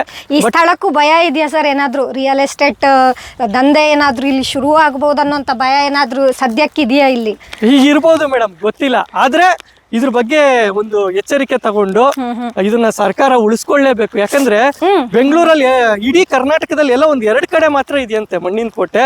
ಅದ್ ಬಿಟ್ರೆ ನಮ್ ಬೆಂಗಳೂರಲ್ಲಿ ಇದೆಯಲ್ಲ, ಇದು ವಿಶೇಷ. ಇದು ನಾವು ಶಾಲಾ ಮಕ್ಳುಗಳಿಗಾಗ್ಲಿ ಅವ್ರನ್ನೆಲ್ಲ ಇಲ್ಲಿ ಕರ್ಕೊಂಬಂದು ಈ ಕೋಟೆನ ತೋರಿಸ್ಬೇಕು. ಆಮೇಲೆ ನೋಡಿ ಎಷ್ಟು ಒಂದು 9ನೇ ಶತಮಾನದ ಶಾಸನ ಇಲ್ಲೂ ಕೂಡ ನಮ್ಗೊಂದು ದಾಖಲೆ ಸಿಕ್ತು. ಈ ಕೋಟೆಯ ಒಂದು ಏನೋ ಒಂದು ಪ್ರತೀಕ ಅಂತಾನೆ ಹೇಳ್ಬೋದು ಅದು. ನೋಡಿ ಮರ ಕೂಡ ಎಷ್ಟು ತುಂಬಾ ಹಳೆಯದಾದ ಮರ. ನೋಡಿ ಹೇಗಿದೆ ವಾತಾವರಣ, ಸುತ್ತಮುತ್ತ ಎಲ್ಲ ಆಗ್ಲೇ ಡೆವಲಪ್ಮೆಂಟ್ಸ್ ಕಾಣ್ತಾ ಇದೆ. ಸೊ ಮುಚ್ಚಿದಾರೆ ಇದು. ಸೊ ಬೆಂಗಳೂರಿನ ಅತ್ಯಂತ ಪುರಾತನವಾದ ಒಂದು ಬಾವಿ ಇದು, ನೋಡ್ಬೋದು. ಸಾಮಾನ್ಯವಾಗಿ ಚೌಕಾಕಾರದಲ್ಲಿ ನೋಡ್ತೀವಿ ನಾವು. ಇದು ದೊಡ್ಡದಾಗಿತ್ತಂತೆ, ತುಂಬಾ ಜನ ಬೀಳ್ತಾ ಇದ್ರು ಹಂಗೆ ಹಿಂಗೆ ಅಂತ ಹೇಳಿ ಅದನ್ನ ಚಿಕ್ಕದ್ ಮಾಡಿದ್ದಾರೆ ಅಂತ ಹೇಳ್ತಾರೆ. ವೃತ್ತಾಕಾರದಲ್ಲಿ ನೋಡ್ತೀವಿ, ಚೌಕದಲ್ಲಿ ನೋಡ್ತೀವಿ. ಇದು ಬೇರೆ ಇಳಿಲಿಕ್ಕೆ ಸ್ಟೆಪ್ಸ್, ಅದು ನಿಮ್ಗೆ ಕಾಣಿಸ್ತಿದೆಯಲ್ಲ, ಇಳಿಲಿಕ್ಕೆ ಸ್ಟೆಪ್ಸ್. ಈಗ್ಲೂ ಕೂಡ ತಳದಲ್ಲಿ ನೀರ್ ಕಾಣ್ತಿದೆ, ಈಗ್ಲೂ ನೋಡಿ, ಈಗ್ಲೂ ನೀರಿದೆ. ಇದು ಮಧ್ಯಾಹ್ನದ ಸಮಯ ಆಗಿರೋದ್ರಿಂದ ಈಗ ದೇವಸ್ಥಾನ ಸದ್ಯಕ್ಕೆ ಬಂದಿದೆ. ಮುಂದೆ ಯಾವ ಲೊಕೇಶನ್? ಬನ್ನಿ ಮೇಡಮ್, ಜೈನ ಬಸದಿ ಇತ್ತಲ್ವಾ, ಅಲ್ಲಿಗೆ ಹೋಗೋಣ. ತುಂಬಾ ಇಂಟ್ರೆಸ್ಟಿಂಗ್ ಆಗಿದೆ, ಈಗ ಭೇಟಿ ನೀಡೋಣ. ಬೇಗೂರಿನ ಪ್ರಮುಖ ಐತಿಹಾಸಿಕವಾದ 3ನೇ ಸ್ಥಳಕ್ಕೆ ನಾವು ಬಂದಿದ್ದೀವಿ. ಗಂಗರ ಆಳ್ವಿಕೆಯಲ್ಲಿ ಜೈನ ಧರ್ಮದ ದೇವಾಲಯಗಳು ಕೂಡ ಇಲ್ಲಿದ್ದು ಅನ್ನೋದಕ್ಕೆ ಕುರುಹು ಇದೆ. ಇದೆ ನೋಡಿ, ಅದು ತೀರ್ಥಂಕರ ಮೂರ್ತಿಯ ಒಂದು ಮುಕ್ಕಾಲು ಭಾಗ ಅಂದ್ರೆ ತಲೆ ಇಲ್ಲಿ ಭಗ್ನ ಆಗಿರುವಂಥದ್ದು. ಹಾಗೆ ಪಕ್ಕದಲ್ಲೇ ದೇವರ ಮೂರ್ತಿಗಳು, ಹಾಗೆ ಎಲ್ಲವೂ ಭಗ್ನಗೊಂಡಂತಹ ಸ್ಥಿತಿಯಲ್ಲಿದೆ. ಇಲ್ಲಿನ ಕಂಬಗಳನ್ನೇ ತಗೊಂಡು ಹೋಗಿ ಅಲ್ಲಿ ಕೋಟೆಯನ್ನ ಕಟ್ಟಿದ್ರು ಅನ್ನುವಂಥ ಮಾಹಿತಿ ಕೂಡ ಒಂದು ಕಡೆ ಸಿಗುತ್ತೆ. ರಾಜೀವ್ ಸರ್ ಹೇಳಿ, ಏನಾಗಿತ್ತು ಆ ಕಾಲದ ಒಂದು ಜೈನ ಧರ್ಮದ ಪ್ರಾಮುಖ್ಯತೆ, ಹಾಗೆ ಈ ಸ್ಥಳ ಈಗ ಹೇಗಿದೆ? ನೋಡಿ ಮೇಡಮ್, 2013ರಲ್ಲಿ ನಾವಿಲ್ಲಿ ಬಂದಿದ್ವಿ. ಇದೊಂದು ವಿಶಾಲ ಜಾಗ ಆಗಿತ್ತು. ಈಗ ಕಂಡಿಡಿಯಕ್ಕೂ ಆಗಲ್ಲ ಆ ತರ ಒಂದು ಪರಿಸ್ಥಿತಿ. ಈ ಸ್ಥಳ ಜನಕ್ಕೆ, ಸ್ಥಳೀಯರಿಗೆ ಕೇಳಿದ್ರು ಗೊತ್ತಿಲ್ಲ. ಎಷ್ಟೋ ಜನಕ್ಕೆ ಗೊತ್ತಿಲ್ಲ. ಅವ್ರಿಗೆ ನಾವೇ ಕೇಳ್ಕೊಂಡು ಅಮ್ಮಣ್ಣಮ್ಮನವರ ಮಠದಿಂದ ಮುಂದೆ ಬನ್ನಿ, ಒಂದು ಅಂಗಡಿಯ ಬಲಭಾಗದಲ್ಲಿ ಇದೆ ಅಂತ ಹೇಳಿ. ಅಮ್ಮಣ್ಣಮ್ಮನವರ ಮಠ ಕೂಡ ಬಹಳ ಐತಿಹಾಸಿಕವಾದ್ದು. ಅದನ್ನ ಕೇಳ್ಕೊಂಡು ನಾವು ಇಲ್ಲಿಗೆ ಹುಡ್ಕೊಂಡ್ ಬಂದಿದೀವಿ. ಅದು ನೋಡಿದ್ರೆ ಈಗ ತುಂಬಾ ಚಿಕ್ಕ ಒಂದು ಕೋಣೆಯ ರೂಪದಲ್ಲಿ ಇಲ್ಲಿ ಉಳಿದಿರುವಂತದ್ದು. ವಿಶಾಲ ಬಯಲಾಗಿತ್ತು ಇದು. ನೋಡಿ, ನಾವು ಆಗ್ಲೇ ತೊಣ್ಣೊಬೇದು ಶಾಸನ ನೋಡಿದ್ವಿ, ನಿಷಿದ್ಧಿ ಶಾಸನ ನೋಡಿದ್ವಿ. ಇದು ನೋಡಿ, ಯಾವ್ದೋ ಒಂದು ಜೈನ ತೀರ್ಥಂಕರ ಮೂರ್ತಿ ಯಾವ್ದೋ ಒಂದು ಕಾರಣಕ್ಕೆ ಭಗ್ನಗೊಂಡಿದೆ. ಅದ್ರ ಕಾರಣ ನಮ್ಗೆ ಸರಿಯಾಗಿ ಗೊತ್ತಿಲ್ಲ. ಆದ್ರೆ ಇಲ್ಲಿ ಒಂದು ಶಾಸನ ಮಾತಾಡುತ್ತೆ. ಇದು ಚೊಕ್ಕಿಮಯ ಜಿನಾಲಯ ಅಂತ ಹೇಳಿ ಆತನ ಇಲ್ಲಿ ಒಂದು ಜಿನಾಲಯವನ್ನ ಕಟ್ಟಿಸಿದ್ದ ಅಂತ. ಅಂದ್ರೆ ಇದು ಯಾವಾಗ ಅಂದ್ರೆ ಸುಮಾರು ಒಂದು 14ನೇ ಶತಮಾನದ ಹೊತ್ತಿಗೆ ಇಲ್ಲಿ ಒಂದು ಬಸದಿ ಒಂದು ಇತ್ತು, ನಡೀತಾ ಇತ್ತು ಅಂತ ಹೇಳಿ ಅವರ ಮಗನಾದಂತಹ ನಾಗಿಯ ಕರಿಯ ದಂಡನಾಯಕ ಅನ್ನುವಂತವನ ಹೆಸರು ಮತ್ತೆ ಇಲ್ಲಿಗೆ ದಾನ ಕೊಟ್ಟಿರೋದು ಕೂಡ ಈ ಶಾಸನದಲ್ಲಿದೆ. ತಂದೆಯ ನೆನಪಿನಲ್ಲಿ ಜಿನಾಲಯ ಸುಮಾರು ವರ್ಷಗಳು ನಡೀತಾ ಇತ್ತು. ಇಲ್ಲಿ ಪಾಠ ಪ್ರವಚನಗಳು ನಡೀತಾ ಇತ್ತು ಅಂತಾನು ಹೇಳ್ತಾ ಇದ್ರು. ಹಾಗಾಗಿ ಯಾವ ಕಾಲದಲ್ಲಿ ಇದು ಅವನತಿಗೆ ಬಂತು ಅನ್ನೋದು ಸರಿಯಾದ ಮಾಹಿತಿ ನಮ್ಗಿಲ್ಲ. ಆದ್ರೆ ಜೈನ ಧರ್ಮ ಬೆಂಗಳೂರಿನಲ್ಲಿ ಅಸ್ತಿತ್ವದಲ್ಲಿತ್ತು ಅನ್ನೋದಕ್ಕೆ ಇದೊಂದು ಬಲವಾದ ಕುರುಹು ಅಂತಾನೆ ಹೇಳ್ಬಹುದು. ಇದೆಲ್ಲ ಒಂದು ಗಂಗರ ಕಾಲದಿಂದಾನೇ ಇದ್ದಿರಬಹುದು.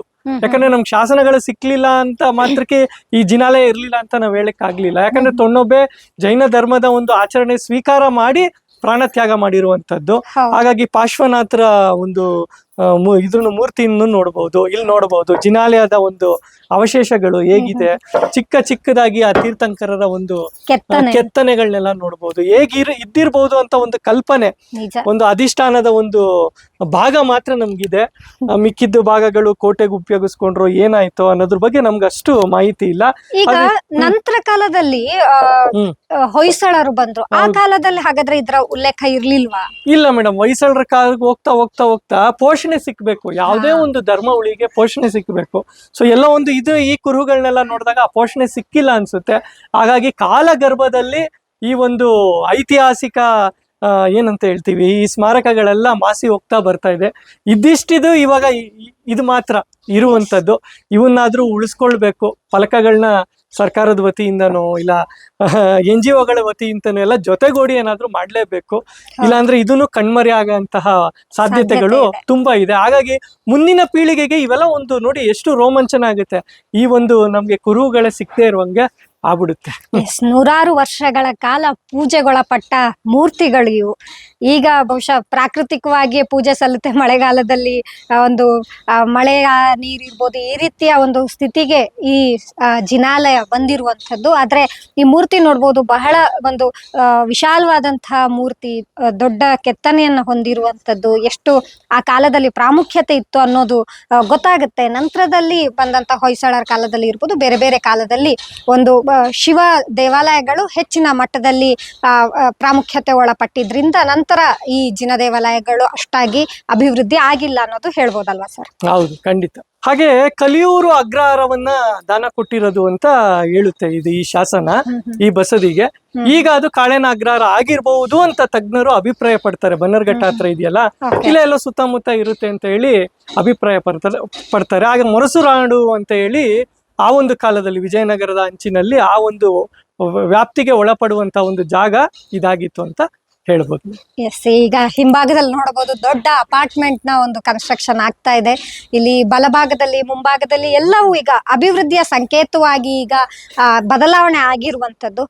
ಸರ್, ಈಗ ಬೇಗೂರಿನ ಮುಂದಿನ ಯಾವ ಸ್ಥಳ? ಮುಂದೆ ವೀರಭದ್ರ ದೇವಾಲಯಕ್ಕೆ ಹೋಗೋಣ. ನೋಡಿ ವೀಕ್ಷಕರೇ, ಈಗ ನಾವು ದೇವಾಲಯದ ಒಳಗಡೆ ಇದ್ದೀವಿ. ಸೊ ನಾಗತರ ಕಟ್ಟಿಸಿರುವಂತಹ ನಾಗೇಶ್ವರ ದೇವಸ್ಥಾನದ ಮೂಲ ಸ್ಥಾನದಲ್ಲಿ ಇದ್ದೀವಿ ನಾವು ಇವತ್ತು. ನೋಡ್ಬೋದು ಕಂಬಗಳೆಲ್ಲ ಎಷ್ಟು ಚಿಕ್ಕದಾಗಿದೆ ಅಂತ. ಸೊ ಎಷ್ಟು ಚೆನ್ನಾಗಿ ಕೆತ್ತನೆಗಳಿದೆ ಅಂದ್ರೆ, ಆ ನಾಟ್ಯ ಮಾಡ್ತಿರೋದು ಸ್ತ್ರೀಯರು, ಕೆಲಸ ಮಾಡ್ತಿರೋದು, ಆ ಚಿತ್ರಣಗಳೆಲ್ಲ ಇದೆ. ನೀವು ದಯವಿಟ್ಟು ದೇವಸ್ಥಾನ ಬಂದಾಗ ದೇವರನ್ನ ನೋಡೋ ಜೊತೆಗೆ ಆ ಒಂದು ಕಂಬಗಳನ್ನ ನೋಡಿ, ಮತ್ತೆ ಆ ಕೆತ್ತನೆಗಳನ್ನ ನೋಡಿ, ಆಗಿನ ಕಾಲದ ಗಂಗರ ಕಾಲದ ಜೀವನ ಹೇಗಿತ್ತು ಅನ್ನುವಂಥ ಕಲ್ಪನೆ ನಮಗೆ ಕಣ್ಮುಂದೆ ಬಂದಂತ ಆಗುತ್ತೆ. ಹಾಗಾಗಿ ಹಿರಿಕರು ಈ ತರ ಒಂದು ಭಿತ್ತಿಗಳನ್ನ ಕೆತ್ತಾ ಹೋಗಿದ್ದಾರೆ. ಹಾಗಾಗಿ ಕಲಿಯೋದು ತುಂಬಾ ಇದೆ. ದಯಮಾಡಿ ನೀವು ಬಂದಾಗ ಈ 5 ದೇವಾಲಯಗಳ ಸಮುಚ್ಚಯಕ್ಕೆ ಭೇಟಿ ನೀಡಿ ಎಲ್ಲ ಒಂದು ಕಂಬಗಳು ಅನುಭವಿಸಿ. ಯಾಕಂದ್ರೆ ಇದು 1500 ವರ್ಷಗಳ ಪುರಾತನವಾದಂತಹ ಐತಿಹಾಸಿಕ ಕ್ಷೇತ್ರದಲ್ಲಿ ನಾವಿದ್ದೀವಿ. ನಮಸ್ತೆ. ಎಸ್, ಇಷ್ಟು ಹೊತ್ತು ವಿವರವಾದ ಐತಿಹಾಸಿಕ ಒಂದು ದಾಖಲೆಗಳನ್ನ, ಶಾಸನಗಳ ಬಗ್ಗೆ ತಿಳಿಸಿಕೊಟ್ಟಿದ್ದೀರಾ. ವಿಜಯ ಕರ್ನಾಟಕದ ಪರವಾಗಿ ಧನ್ಯವಾದ ಸರ್. ಧನ್ಯವಾದಗಳು. ಎಸ್, ನೋಡಿದ್ರಲ್ಲ ವೀಕ್ಷಕರೇ, ಕಳೆದ ವಾರ ನಾವು ಗಂಗರ ಆಡಳಿತ ಇದ್ದಂತಹ ಹೆಬ್ಬಾಳದ ಒಂದು ಐತಿಹಾಸಿಕ ಸ್ಥಳ ಶಾಸನವನ್ನ ತೋರಿಸಿದ್ವಿ. ಅದಾದ ನಂತರ ಗಂಗರ ಆಡಳಿತ ಬೇಗೂರಲ್ಲಿ ಇದ್ದಂತಹ ಇಲ್ಲಿಯ ದೇವಾಲಯಗಳು, ನಾಗತರನ ಇತಿಹಾಸ, ಬೆಂಗಳೂರು ಅನ್ನೋ ಹೆಸರು ಹೇಗೆ ಬಂತು, ಎಲ್ಲಿಂದ ಇತ್ತು ಅನ್ನುವಂಥ ಶಾಸನವನ್ನ ತೋರಿಸಿದ್ವಿ. ಇದೇ ರೀತಿ ವಿಶೇಷ ಎಪಿಸೋಡ್ಗಳಿಗಾಗಿ ನೀವು ಬೆಂಗಳೂರು ಸೀಕ್ರೆಟ್ ಕಾರ್ಯಕ್ರಮವನ್ನ ತಪ್ಪದೆ ನೋಡಿ. ಹಾಗೆ ನಿಮ್ಮ ಅನಿಸಿಕೆ, ಅಭಿಪ್ರಾಯಗಳನ್ನ ಕಮೆಂಟ್ನಲ್ಲಿ ತಿಳಿಸೋದಕ್ಕೆ ಮಾತ್ರ ಮರಿಬೇಡಿ. ಇಷ್ಟು ಹೇಳ್ತಾ ಪ್ರತಿಯೊಂದು ವಿಶೇಷ ಸುದ್ದಿಗಾಗಿ ವಿಜಯ ಕರ್ನಾಟಕ ಯೂಟ್ಯೂಬ್ ಚಾನಲ್ನ ಫಾಲೋ ಮಾಡ್ತಾ ಇರಿ. ವಿಡಿಯೋ ಜರ್ನಲಿಸ್ಟ್ ತೇಜಸ್ ಜೊತೆ ಸೌಮ್ಯಶ್ರೀ ಮಾರ್ನಾಡ್, ಬೆಂಗಳೂರು. ಧನ್ಯವಾದ.